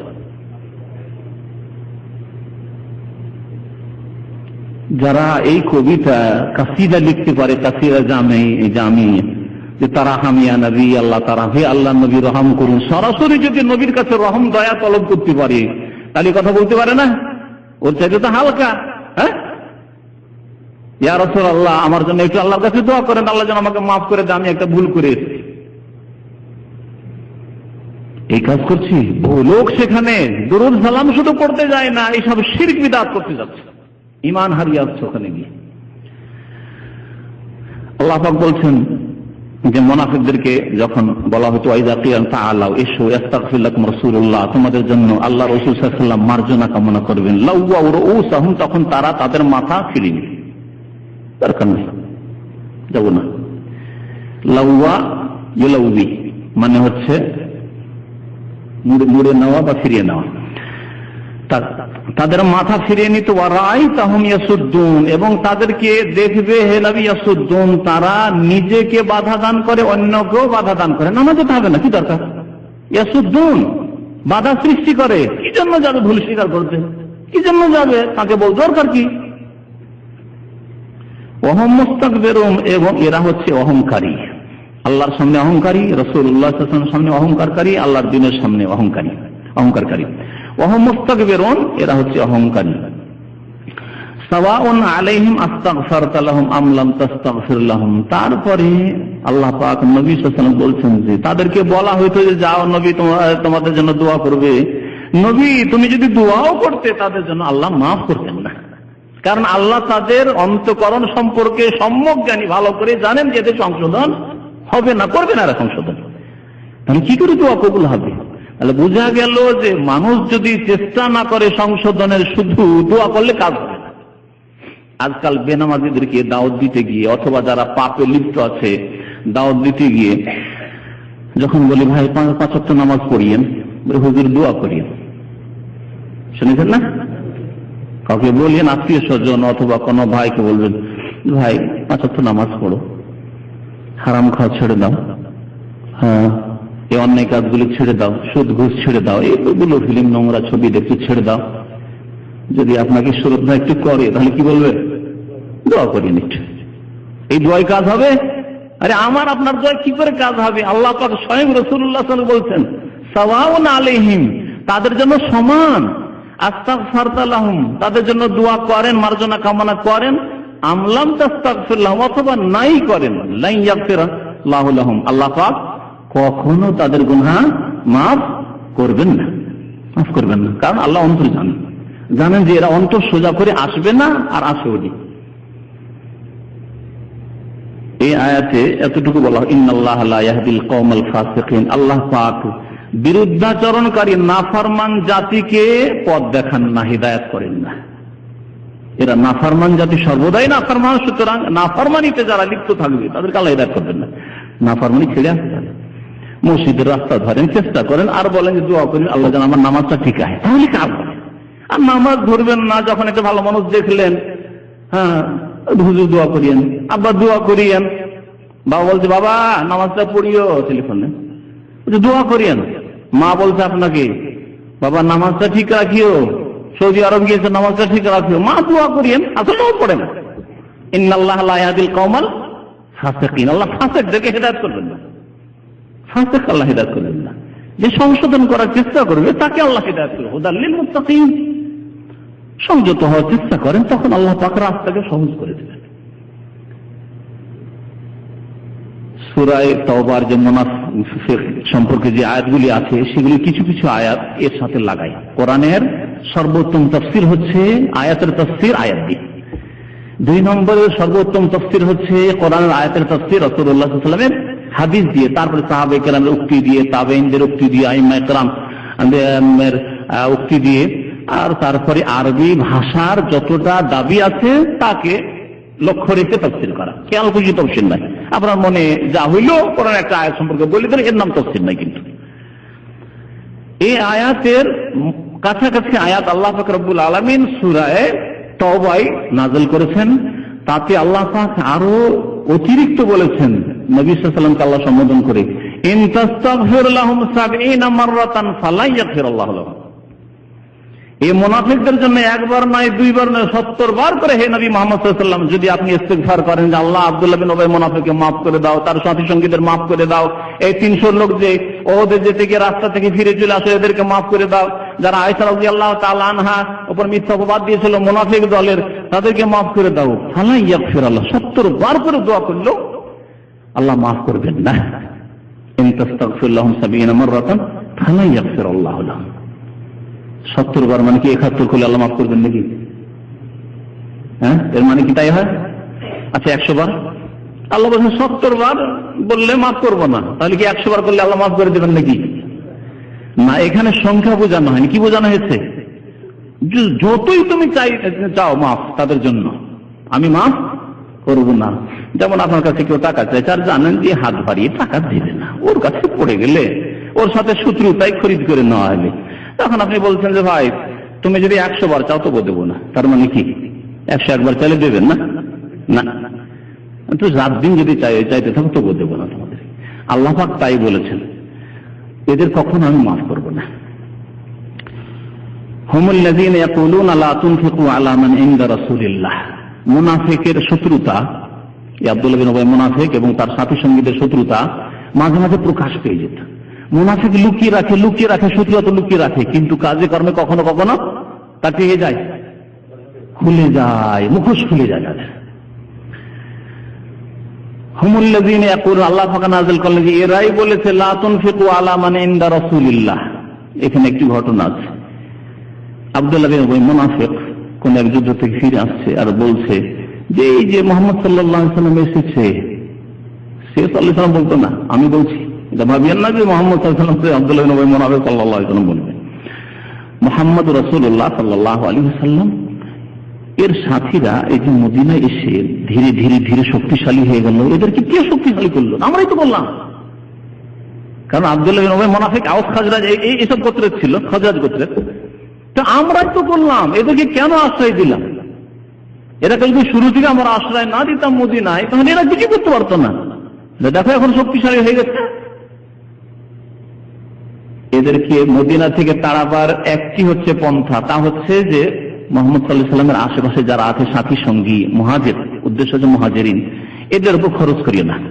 এদেরকে বাড়িতে থাকতে দিচ্ছ, এদেরকে খাবার দিচ্ছ, এদেরকে কাজের ব্যবস্থা দিচ্ছ, কেন দিচ্ছ এদেরকে? লা তুনফিকু আলা মান ইনদা রাসূলিল্লাহ, রাসূলুল্লাহ সাল্লাল্লাহু আলাইহি ওয়াসাল্লামের নিকটে যারা রয়েছে অর্থাৎ সাহাবায়ে কেরাম মুহাজিরিন, এদের উপর ব্যয় করিও না, এদেরকে খরচ দিও না, ছেড়ে দিও না। হাত্তা ইয়ানফাযু, যখন বাধ্য হবে, মদিনায় খেতেও পায় না, থাকার জায়গাও পায় না, কোনো আশ্রয়ও পায় না, হাত্তা ইয়ানফাযু, তখন পালিয়ে যাবে, এদিক ওদিক বিক্ষিপ্ত হয়ে যাবে। ইনফাদ্দা মানে হচ্ছে বিক্ষিপ্ত হয়ে যাচ্ছে, ছড়িয়ে ছিটিয়ে যাওয়া। তখন মদিনা থেকে বিক্ষিপ্ত হয়ে পালিয়ে যাবে। তখন আর মুহাম্মদ সাল্লাল্লাহু আলাইহি ওয়াসাল্লামের সাথে থাকবে না, এদের যাওয়া যখন ধরবে তখন পালিয়ে যাবে। আল্লাহ পাক বলছেন যে তোমাদেরকে যা দিয়েছি, কে দিয়েছে এটা? তোমাদের যে মদিনার খেজুরের বাগান আর জমি জায়গা, এগুলি কার? আল্লাহ। আল্লাহ বলছেন ওয়ালিল্লাহি খাযাইনুস সামাওয়াতি ওয়াল আরদ, আল্লাহ পাকই একমাত্র মালিক আসমান জমিনের ধনভাণ্ডার। খাযাইন, খাজানাতুল জামা, আল্লাহরই জন্য আসমান এবং জমিনের ধনভাণ্ডার। ওয়ালাকিন্নাল মুনাফিকিন, কিন্তু মুনাফিকরা লা ইয়াফকাহুন, বুঝে না, নির্বোধ, মনে করে যেগুলি আমাদের, তোমাদের কাছ থেকে কেড়ে আমি মুহাজিরিনদেরকে দিয়ে দিতে পারি, তোমাদেরকে ধ্বংস করে দিতে পারি, মুহাজিরদেরকে উঠিয়ে দিতে পারি। আল্লাহ তাই করলেন, মুনাফিকদেরকে নিশ্চিহ্ন করে দিলেন। কোথায় মদিনার মুনাফিক আছে? শেষ হয়ে গেছে। ইয়াকুলুনা, শুধু তাই না, আরো তারা বলতো লাইন রাজানা ইলাল মাদিনা, এক যুদ্ধ থেকে ফিরে আসছিল, আর ফিরে আসতে এক ঘটনা ঘটে। ঘটনাগুলি যদি হাদিস থেকে শোনাই তো আরো ভালো হবে। এক মুহাজির আর আনসারীতে একটু লড়াই হয়ে যায়। কোন এক মুহাজির এক আনসারীকে পাছায় লাথ দিল, তখন আনসারী একে মারতে আসে। আনসারী যখন মারতে আসে তখন ও মুহাজির যে সে তখন মুহাজিরিন দলকে ডাকে, ও মুহাজির ভাইরা বাঁচাও আমাকে, রক্ষা করো আমাকে। এই যখন দেখলো যে মুহাজিরকে দীর্ঘ ডাক দিয়ে দিল, বা আগে আনসারদেরকে ডাক দিল, আল্লাহ আনসার, আনসারীরা বাঁচাও আমাকে, রক্ষা করো আমাকে, একে মারছে। দুই দিক থেকে যখন এইরকম ডাক হলো, এইদিকে আনসারীরা দৌড় দিয়ে চলে এসেছে, ওইদিকে মুহাজিররা দৌড় দিয়ে চলে এসেছে, মনে হচ্ছে দুই দিক থেকে যুদ্ধ এখন শুরু হয়ে যাবে। কাফেরদের বিরুদ্ধে যুদ্ধ করে ফিরে আসছে, আপোষে এখন লড়াই শুরু হয়ে যাওয়ার মতো উপক্রম হয়েছে। নবী করিম সাল্লাল্লাহু আলাইহি ওয়াসাল্লামের কানে আওয়াজ পৌঁছিল, এই কোন আওয়াজ? এই তো প্রথম শুনছি। ইয়া আলাল মুহাজিরিন, ইয়া আলাল আনসার। মুহাজিররা মুহাজিরিনদেরকে ডাকছে আর আনসারীদেরকে ডাকছে। এই কোন হলো রে বাবা? নবী করিম সাল্লাল্লাহু আলাইহি ওয়াসাল্লাম তাড়াতাড়ি পৌঁছে গেলেন আর বললেন যে আবে দাওয়াল জাহেলিয়া, এই জাহিলি যুগের ডাক ডাকছো তোমরা? আরে জাহিলি যুগের শিরক কুফরি জমানে এরকম জাতীয়তাবাদ ছিল, এই জাতীয়তাবাদ ইসলামে নেই। যে দেশি ভাইরা রক্ষা করো, হে দেশি ভাইরা আমার দেশের লোকেরা রক্ষা করো, ইসলামে নেই। এই জন্য নবী করিম সাল্লাল্লাহু আলাইহি ওয়াসাল্লাম বললেন আবে দাওয়াল জাহেলিয়া, জাহিলিয়া যুগের ডাক ডাকছো, দাউহা, খবরদার ছেড়ে দাও, জীবনে আর এরকম ভাবে ডাকবে না, এই জাতীয়তার ডাক ডাকবে না। ফাইন্নাহা মুমতানা, কারণ এই ডাক, এই যে দলাদলি, এই জাতীয়তা, ফাইন্নাহা মুমতানা, পচা সড়া দুর্গন্ধযুক্ত বস্তু। মুমতানা বলেছেন সড়া বস্তু, এইরকম কাজ কখনো করবে না।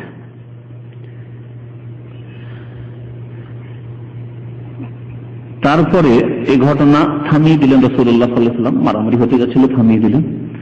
আব্দুল্লাহ বিন উবাই মুনাফিক সাথী সঙ্গীদেরকে বলছে, আচ্ছা লাই রাজানা ইলাল মদিনাতি লা ইখরিজান্নাল আ'আজ্জ মিনহাল আযাল, মদিনা ফিরে যাই, আর মদিনা ফিরে গিয়ে যারা সম্মানিত এই নিকৃষ্ট নির্জাতকে ওখান থেকে তাড়িয়ে দেবে।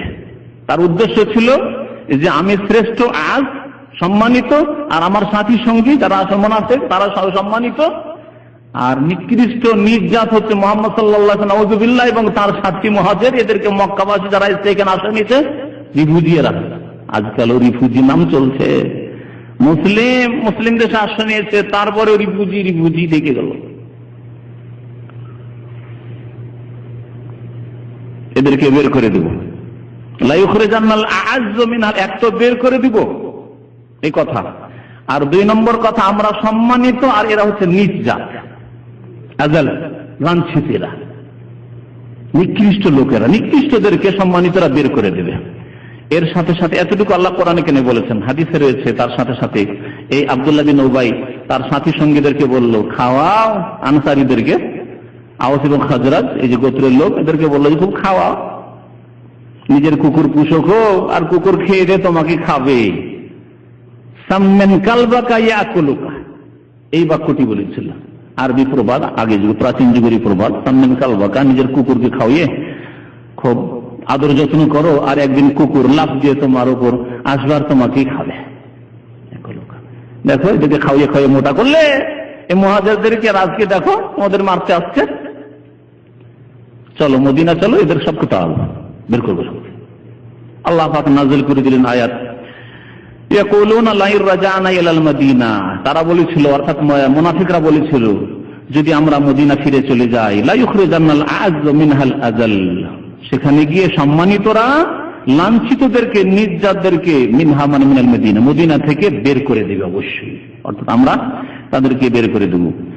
আল্লাহ বলছেন যে সম্মানিত কে দাবি করলে হবে শুধু যে আমরাই সম্মানিত? আল্লাহ ওয়ালিল্লাহিল ইজ্জাত, সম্মানিত আল্লাহ পাক, ইজ্জত সম্মান একমাত্র আল্লাহ পাকের জন্য। আর ওয়ালি রাসূলিহি, সম্মান আল্লাহ দান করেন কাকে? তার রাসূলকে, সম্মান তার রাসূলের জন্য। ওয়ালিল মুমিনিন, আল্লাহ পাক আর সম্মানিত কাকে করেন? মুমিনদেরকে, যারা রাসূলের সাহায্য সহযোগিতা করেছে। ইন তানসুরুল্লাহ ইয়ানসুরকুম, আল্লাহর দ্বীনের তোমরা সাহায্য করো তো আল্লাহ পাক তোমাদের সাহায্য করবেন। ওয়ালাকিন্নাল মুনাফিকিনা লা ইয়ালামুন, কিন্তু মুনাফিকরা জানে না, মনে করে যে আমরাই সম্মানিত। আসলে সম্মানের মালিক একমাত্র আল্লাহ, সুতরাং যাকে সম্মান দেন তিনি সম্মানিত হন। আল্লাহ পাক সম্মান দিয়েছেন, রাসূলকে দেবেন, রাসূলকে সম্মান দেবেন, মুমিনদেরকে। ওয়ালিল্লাহুম্মা মালিকাল মুলক তুতিল মুলকা মান তাশা ওয়া তানজিউল মুলকা মিম্মান তাশা ওয়া তুইজ্জু মান তাশা, আল্লাহ যাকে চাও তুমি সম্মান দিয়ে থাকো, ইজ্জত দিয়ে থাকো, আর ওয়া তুযিল্লু মান তাশা, আর যাকে চাও তুমি লাঞ্ছিত অপদস্থ করে থাকো। ওয়া তুইজ্জু মান তাশা ওয়া তুযিল্লু মান তাশা বিয়াদিকাল খাইর, সার্বিক কল্যাণ আল্লাহ তোমার হাতে রয়েছে। তো আল্লাহ পাক রব্বুল আলামিন জানিয়ে দিলেন যে হে নবী সাল্লাল্লাহু আলাইহি সাল্লাম, সম্মানিত তারা নয়, তারাই নিকৃষ্ট নির্জাত মুনাফিকরা, আর সম্মানিত আল্লাহ পাক যাকে করেন তিনি সম্মানিত, আর তিনি হচ্ছেন আল্লাহ রাসূল এবং মুমিনগণ। ওয়ালাকিন্নাল মুনাফিকিনা লা ইয়ালামুন, মুনাফিকরা আসলে পরিণতি সম্পর্কে জানে না যে পরিণতির মালিক কে। ওয়াল আকিবাতুল লিল মুত্তাকিন, আল্লাহ ভীরুদের জন্য শেষ পরিণাম রয়েছে, আল্লাহ পাক তাদেরকে সম্মানিত করবেন। তারপরে বিষয়বস্তু আলাদা শুরু হচ্ছে, তা হচ্ছে যে ধন সম্পদ, সন্তান সন্ততি। হে মুমিন মুসলিম, তোমাদের কি আল্লাহ থেকে, আল্লাহর জিকির আজকার থেকে, ফরজ ইবাদত বন্দেগী থেকে যেন গাফিল না করে। মহান আল্লাহ ইরশাদ করতে, আইয়ুহাল্লাযীনা আমানু, হে মুমিনরা, লা তুলহিকুম আমওয়ালুকুম ওয়ালা আওলাদুকুম, তোমাদেরকে গাফিল যেন না করি। আমওয়ালুকুম তোমাদের ধন সম্পদ, ওয়ালা আওলাদুকুম এবং তোমাদের সন্তান সন্ততি, আন যিকরিল্লাহ আল্লাহ পাকের জিকির থেকে, আল্লাহ পাকের স্মরণ থেকে। আল্লাহর জিকির দুই রকম, ফরজ জিকির আর নফল জিকির। কোনটার কথা আগে বলবেন? ফরজ। আল্লাহ পাক ফরজকে উদ্দেশ্য করেছেন। জিকিরুল্লাহ, আল্লাহর জিকির হচ্ছে লা ইলাহা ইল্লাল্লাহর প্রতি বিশ্বাস, এটি হচ্ছে ফরজ জিকির।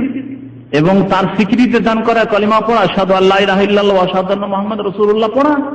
আল্লাহ পাকের জিকির হচ্ছে 5 ওয়াক্ত নামাজ, আকিমিস সালাতা লিযিকরি, আমার স্মরণ, আমার জিকিরের উদ্দেশ্য নামাজ পড়ো। আল্লাহ পাকের জিকির হচ্ছে মাহে রমজানের সিয়াম, আল্লাহকে স্মরণে রেখেছে সেই ব্যক্তি রোজা রাখবে, আর যে আল্লাহকে ভুলে গেছে রোজা কেন রাখবে? আল্লাহ পাকের জিকির হচ্ছে যাকাত, আল্লাহকে স্মরণ আছে যে আমি এই মালের শতকরা 2.5 টাকা যদি না দিই, আমার যদি খাদ্যদ্রব্যের ওষুধ না দিই তো আমার সবকিছু হারাম হয়ে যাবে। আল্লাহর জিকির, আল্লাহর স্মরণ আছে, তাই তো বলছে। এ হচ্ছে আল্লাহর ফরজ জিকির। আল্লাহ পাকের ফরজ জিকির হচ্ছে হজ। হজের আয়াতগুলির সাথে সাথে কতবার করে আল্লাহ পাক উযকুরুল্লাহ উযকুরুল্লাহ, হ্যাঁ বলেননি? জি। সুতরাং আল্লাহ পাকের ফরজ জিকিরের আগে হেফাজত করতে হবে, তারপরে নফল জিকির আজকার। নবী করিম সাল্লাল্লাহু আলাইহি সাল্লাম সর্বদাই আল্লাহ পাকের জিকির আজকার করতেন। কানে যিকরুল্লাহ আলা কুল্লি আহিয়ানিহি, অন্তরের জিকির, অর্থাৎ আল্লাহকে কখনো ভুলে না যাওয়া, হারাম নাজায়েজে লিপ্ত না হওয়া, সাগীরা গুনাহ পর্যন্ত যাতে না হয়। কারণ আল্লাহকে স্মরণ রেখেছেন, আপনি আল্লাহকে স্মরণ রেখেছেন, এবং আল্লাহ ফেরেশতারা যে পাহারা দিচ্ছেন, নোট করছে, তাও স্মরণ রেখেছেন। আল্লাহর জিকির, এই জিকির সবচেয়ে বেশি সংশোধন করতে পারে। মন্ত্রের জিকির মানুষও সংশোধন করতে পারবে না যদি অন্তরের জিকির ঠিক না থাকে। যদি অন্তর থেকে আল্লাহকে স্মরণে না রাখেন, হালাল এবং হারাম বেছে জীবন যাপন করতে হবে, ক্ষুদ্র থেকে ক্ষুদ্র নাজায়েজ অপছন্দনীয় বস্তু থেকে বেঁচে থাকতে হবে, এইরকম জিকির যদি আসলে অন্তরে না থাকে, তাহলে সুবহানাল্লাহ সুবহানাল্লাহ সুবহানাল্লাহ সুবহানাল্লাহ আলহামদুলিল্লাহ লা ইলাহা ইল্লাল্লাহ এটা কোনোদিন সংশোধন হবে না। তবে নফল জিকির আজকার অবশ্যই আছে। নফল জিকির আজকারের ক্ষেত্রে আবার সুন্নতি জিকির আজকার, বিদআতি জিকির। আজকাল অধিকাংশ আমাদের উপমহাদেশের মুসলিমরা বিদআতি জিকিরে লিপ্ত আছে। যেগুলি নফল বা সুন্নতি জিকির, সেই জিকিরগুলি করে না।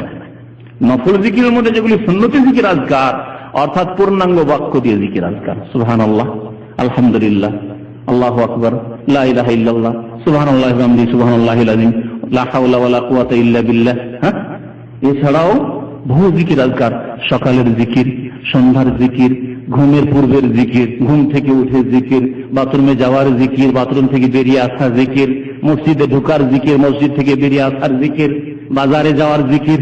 এই জিকিরগুলি হচ্ছে সুন্নতি নফল জিকির। সুন্নতি জিকির করেন আমাদের মানুষরা, জিকির আল্লাহু আল্লাহু আল্লাহু আল্লাহ, আর না হয় ইল্লাল্লাহ ইল্লাল্লাহ, না হু হু হু, এগুলোর নাম জিকির, এগুলোর নাম জিকির না। তাহলে বুঝতে পারছেন, জিকির প্রথম হচ্ছে ফরজ জিকির। ফরজ জিকির যা ফরজ, আল্লাহ পাকের বিধি বিধান মেনে চলা, হারাম থেকে বেঁচে থাকা, এবং ফরজ ওয়াজিবাত আদায় করা, বিশ্বাসের ক্ষেত্রে, কথার ক্ষেত্রে, আমলের ক্ষেত্রে। যার উদাহরণ দিলাম 5 ওয়াক্ত নামাজ, রোজা, হজ, যাকাত, এগুলি সব আল্লাহ পাকের জিকির আজকাল। এমনকি মাতা পিতার সেবা আল্লাহর জিকির।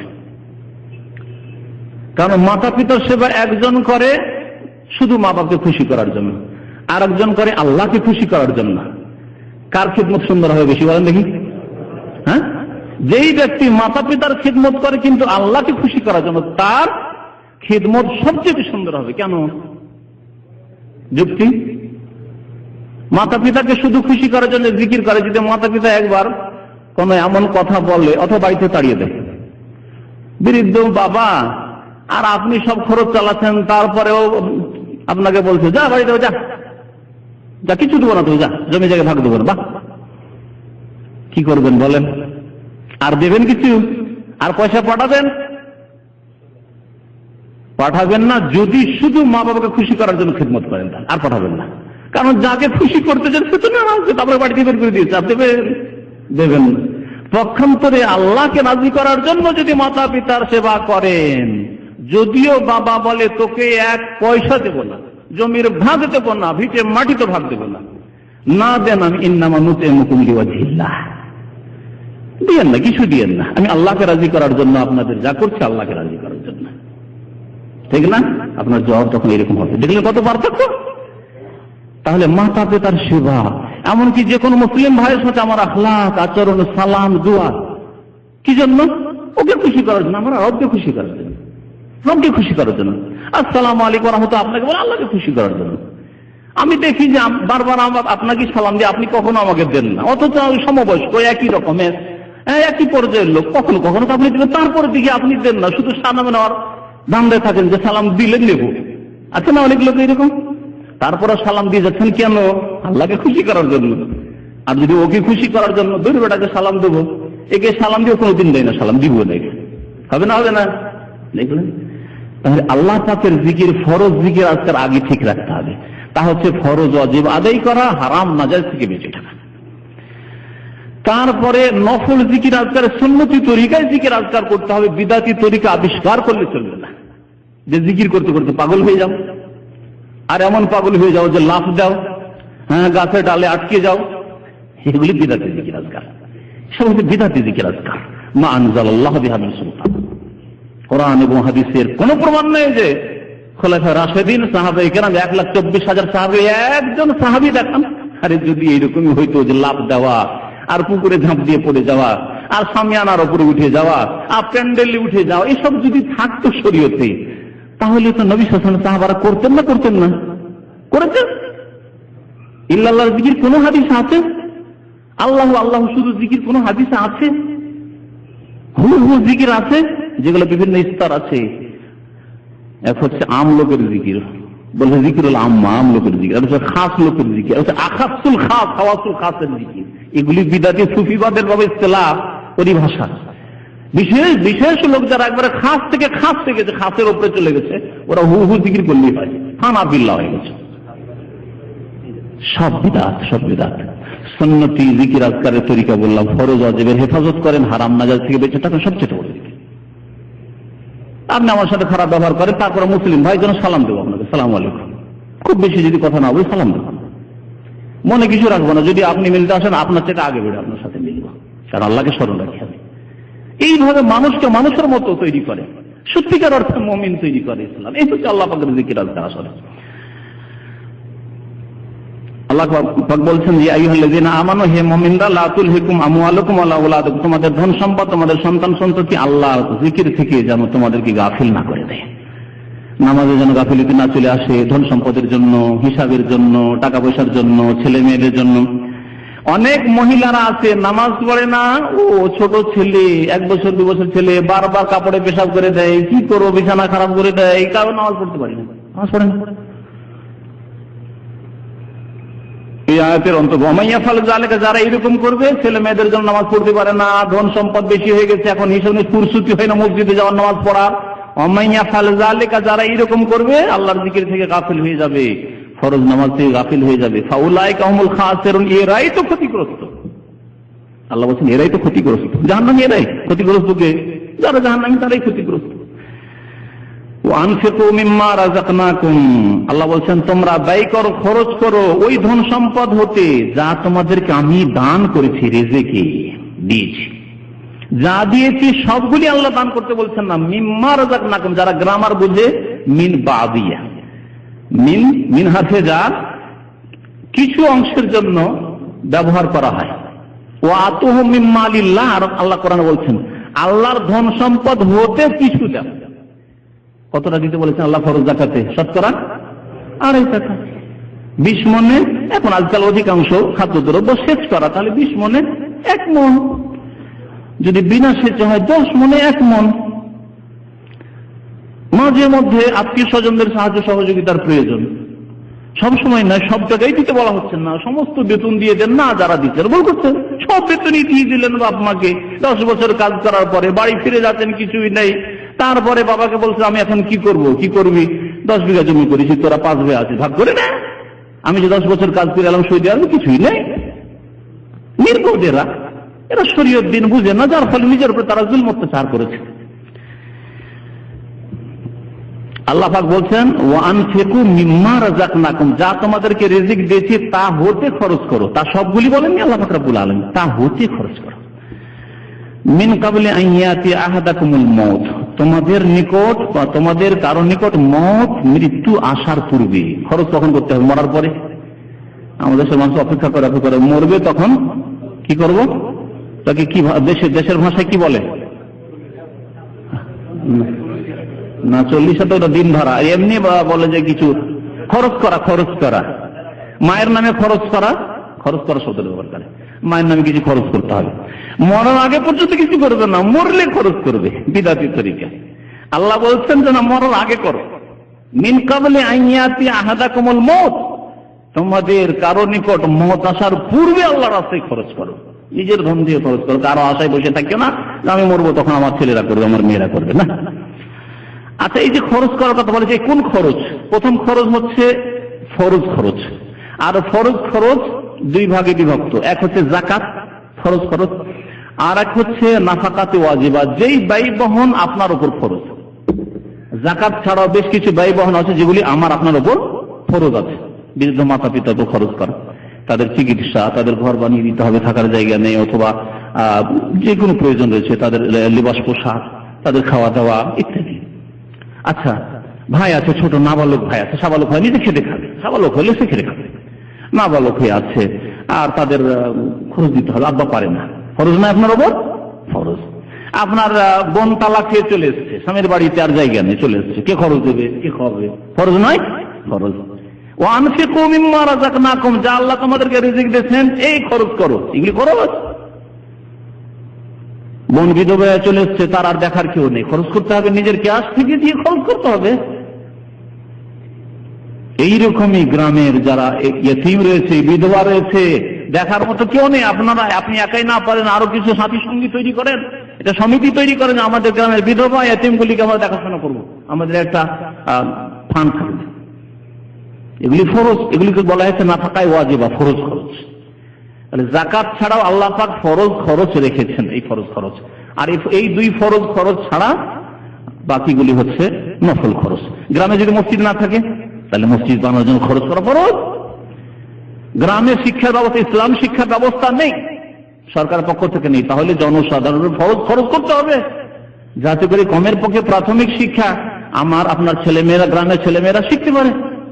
আর তারপরে অতিরিক্ত বড় বড় মাদ্রাসা তৈরি করার, আর বড় বড় আরো জনকল্যাণমূলক কাজ করা ইত্যাদি করা নফল। অনেক কাজ আছে যেগুলি নফল, অন্যদেরকে দান করা, অন্য গ্রামের লোককে দান করা, অন্য দেশে দান করা ইত্যাদি, এগুলো হচ্ছে নফল কাজ। মৃত্যুর আগেই তোমরা যা কিছু আল্লাহ রিজিক দান করেছেন, আল্লাহ বলছেন আমি যা রিজিক দান করেছি তোমরা ব্যয় করো। ফায়াকুলু, যখন মৃত্যুর মুহূর্ত চলে আসে, ফায়াকুলু তখন বলে, যে ব্যক্তি মৃত্যু মুখে পতিত হয়ে গেছে, কাছাকাছি চলে গেছে, ফেরেশতাদেরকে যখন দেখে নেয় তখন বলে ফায়াকুলু রব্বি, বলে হে রব, লাউলা আখারতানি ইলা আজালিন করিব, আমাকে অল্প কিছু সময় কেন অবসর দিলে না? লাউলা আখারতানি, আমাকে অবসর দিলে না কেন? ইলা আজালিন করিব, অল্প সময়। ফাআসাদদাকা, তাহলে আমি কি করে, আসাদদাকা আসলে ছিল আতাসাদদাকা, তাহলে আমি দান খায়রাত করে দিতাম, কিছুই রাখতাম না, রাখবো কি, আমি দুনিয়া থেকে চলে আসবো তো দান করে দিতাম। ওয়া আকুম মিনাস সালিহিন, এবং আমি সৎকর্মশীল নেক লোকদের অন্তর্ভুক্ত হয়ে যেতাম। এর অন্তর্ভুক্ত হচ্ছে হজ করা। যারা হজ করেনি অথচ হজ ফরজ আছে, 30 বছর বয়সে হজ ফরজ হয়েছে, আর 60-70 বছর বয়স না হয়ে রিটায়ার না হলে হজ করবে না, ছেলে মেয়ের বিবাহ দেওয়া হয়নি তাই হজ করবে না। আমাদের দেশের হাজিরা যারা 70-80 বছর হবে, চলতে পারে না, বসতে পারে না, উঠতে পারে না, তখন আসবে হজ করতে। এই অবস্থায় যদি মনে যায় তখন ওই আকাঙ্ক্ষা, আল্লাহ আর একটু সুযোগ কেন দাও না, আল্লাহ আর 1 বছর সুযোগ দাও, আগামী বছর হজ করে চলে আসবে। লাউলা আখারতানি ইলা আজালিন করিবিন ফাআসাদদাকা ওয়া আকুম মিনাস সালিহিন, আল্লাহ যাকাত দিন, এতদিন আল্লাহ ভালো করে যাকাত দিয়ে আসবো, দান খায়রাত করে আসবো। মাতা পিতাকে খরচ দিন, আল্লাহ এখন থেকে খরচ দিব, আল্লাহ সময় দাও, কিছু সময় দাও। ফাআসাদদাকা ওয়া আকুম মিনাস সালিহিন ওয়া লান ইউআখিরাল্লাহু নাফসা, আল্লাহ বলছেন কখনো আল্লাহ কোন ব্যক্তিকে অবসর দেবেন না, ছাড় দেবেন না, বিলম্ব করবেন না। ইজা জা আজালুহা, যখন তার নির্ধারিত সময় চলে আসবে। নির্ধারিত সময় মতের বিষয়টি এমন, অনেক লোক, আমি মাঝে মাঝে চিন্তা করি, অনেক লোক মতের আকাঙ্ক্ষা করছে, বালা মুসিবত আছে, আর বেঁচে থাকতে ভালো লাগে না, মরতে চাইছে, মত আসে না, ঠিক না? আর অনেক লোক বাঁচতে চাইছে যে মরবো না, এত ধন সম্পদ ছেড়ে মরবো কি করে, এত ভালো বাড়ি ছেড়ে যাবো কি করে, কিন্তু থাকতে পারছে না, আল্লাহ নিয়ে নিচ্ছেন। মতকে কেউ পিছিয়ে দিতে পারে না ধাক্কা দিয়ে, আর এগিয়েও নিয়ে আসতে পারে না টেনে, যে আমি আর চাই না, দুনিয়া চাই না, সুতরাং আমার মত চলে আসুক না।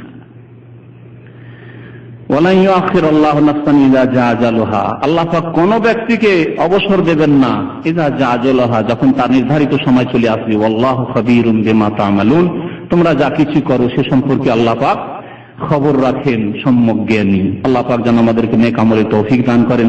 আল্লাহ পাক আমাদেরকে এই দুনিয়ায় যেন আমাদের হায়াতে বরকত দান করেন, আমাদেরকে ফরজ ওয়াজিব আদায় করার তৌফিক দান করেন, হারাম নাজায়েজ থেকে বেঁচে থাকার যেন তৌফিক দান করেন। আল্লাহ পাক আমাদেরকে সুন্নাত তরিকায় নফল জিকির আজকার বেশি বেশি যেন তৌফিক দান করেন। আমিন ইয়া রাব্বাল আলামিন। সুবহান রাব্বিকা রাব্বিল ইজ্জাতি আম্মা ইয়াসিফুন ওয়া সালামুন আলাল মুরসালিন ওয়ালহামদুলিল্লাহি রাব্বিল আলামিন। নাস্তিক ভাই বলছেন যে আরেকটা দল আছে নাস্তিক, ওরা কাফের। আর নাস্তিককে মুশরিক বলা যেতে পারে।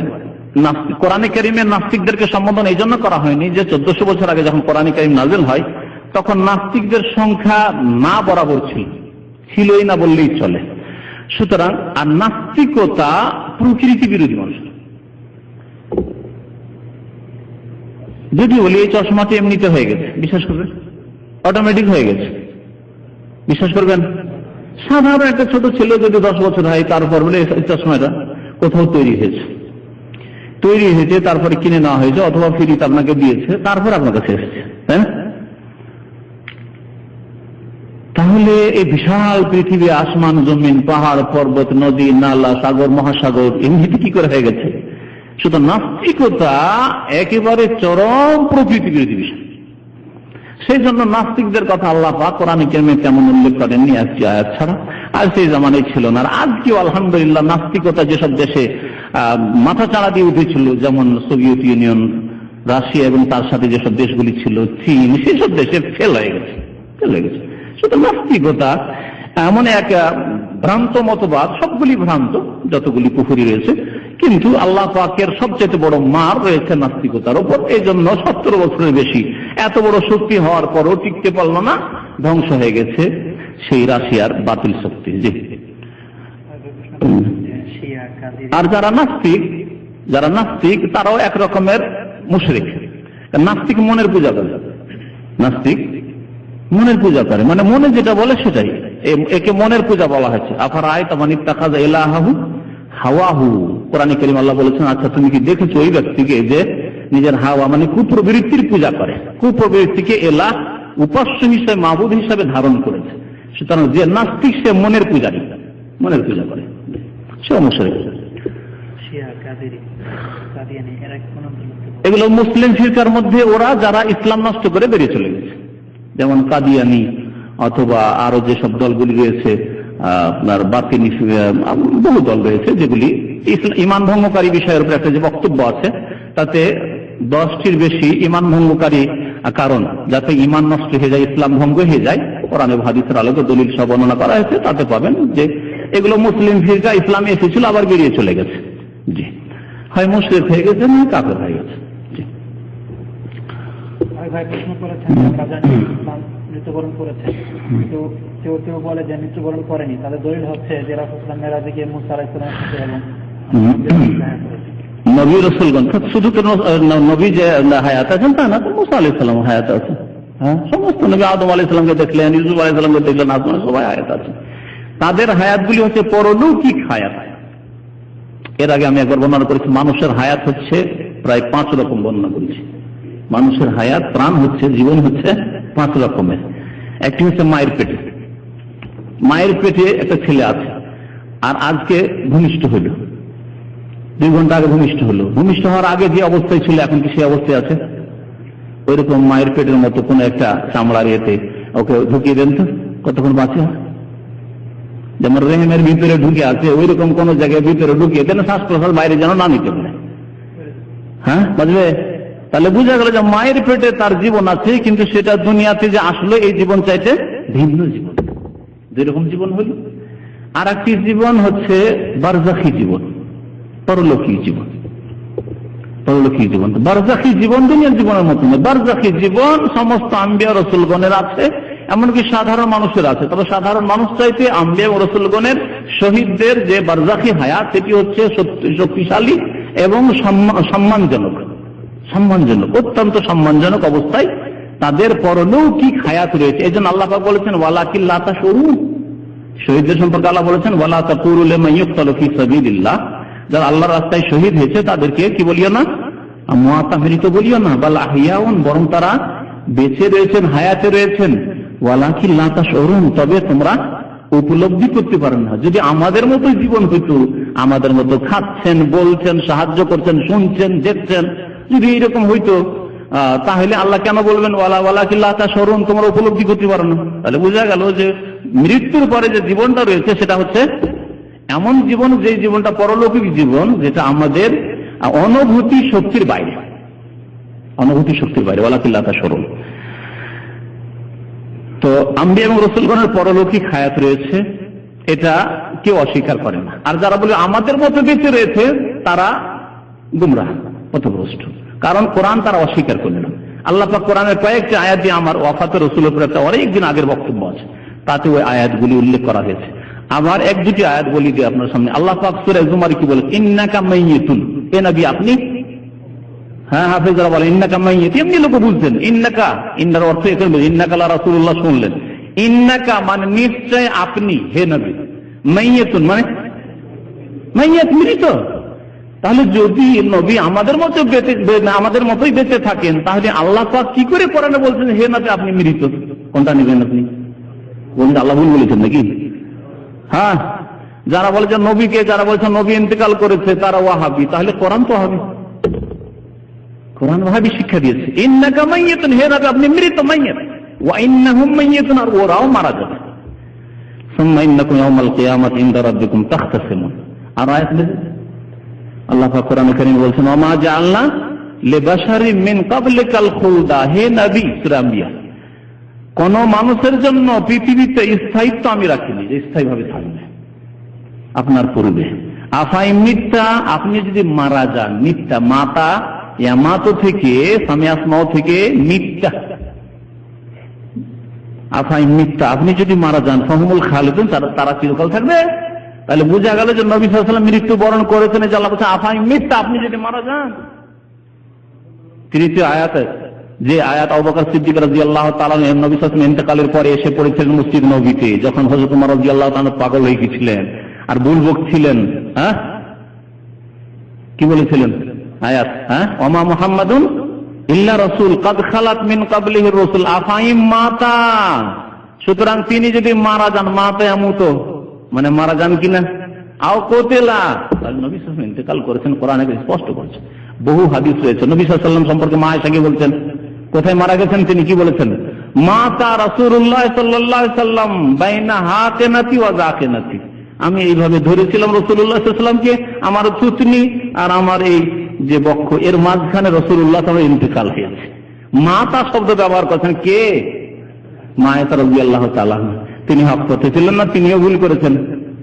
যেমন বিদাতীরা বলে যে ওয়াহাবীরা বলে যে নবী মারা গেছে, তো এটা কোন ওয়াহাবীর কথা? মাতা রাসূলুল্লাহ, কত হাদিস মাতা রাসূল, আমি একবার জমা করেছিলাম, রিসার্চ করে জমা করেছি, বহু হাদিস আছে মাতা রাসূলুল্লাহ, আল্লাহ নবী মারা গেছেন, আল্লাহ নবী মারা গেছেন, বহু হাদিস। নবী করিম সাল্লাল্লাহু আলাইহি ওয়াসাল্লাম ইন্তেকাল করেছেন, এই ঈমান যার নাই সেই ব্যক্তি আল্লাহর সাথে শিরক করলেন। কারণ সে মনে করে তাহলে নবীও ছিলেন জীব আল হাই, অথচ আয়াতুল কুরসি পড়ছেন মন্ত্রের মতো, আল্লাহু লা ইলাহা ইল্লা হুয়াল আল হাইয়ুল কাইয়ুম। কাকে হাইয়ুল কাইয়ুম বলছেন? আল্লাহকে। তাহলে আল্লাহ যদি আল হাই হন, তাহলে নবী আল হাই নয়। নবী করিম সাল্লাল্লাহু আলাইহি ওয়াসাল্লামের দুনিয়ার ইন্তেকাল হয়ে গেছে, আর পরলৌকিক জীবন রয়েছে। আবার ভালো করে শুনে নেন। সাল্লাল্লাহু আলাইহি ওয়া সাল্লাম মুহাম্মদ ওয়া আলা আলিহি ওয়া সাহবিহি আজমাইন।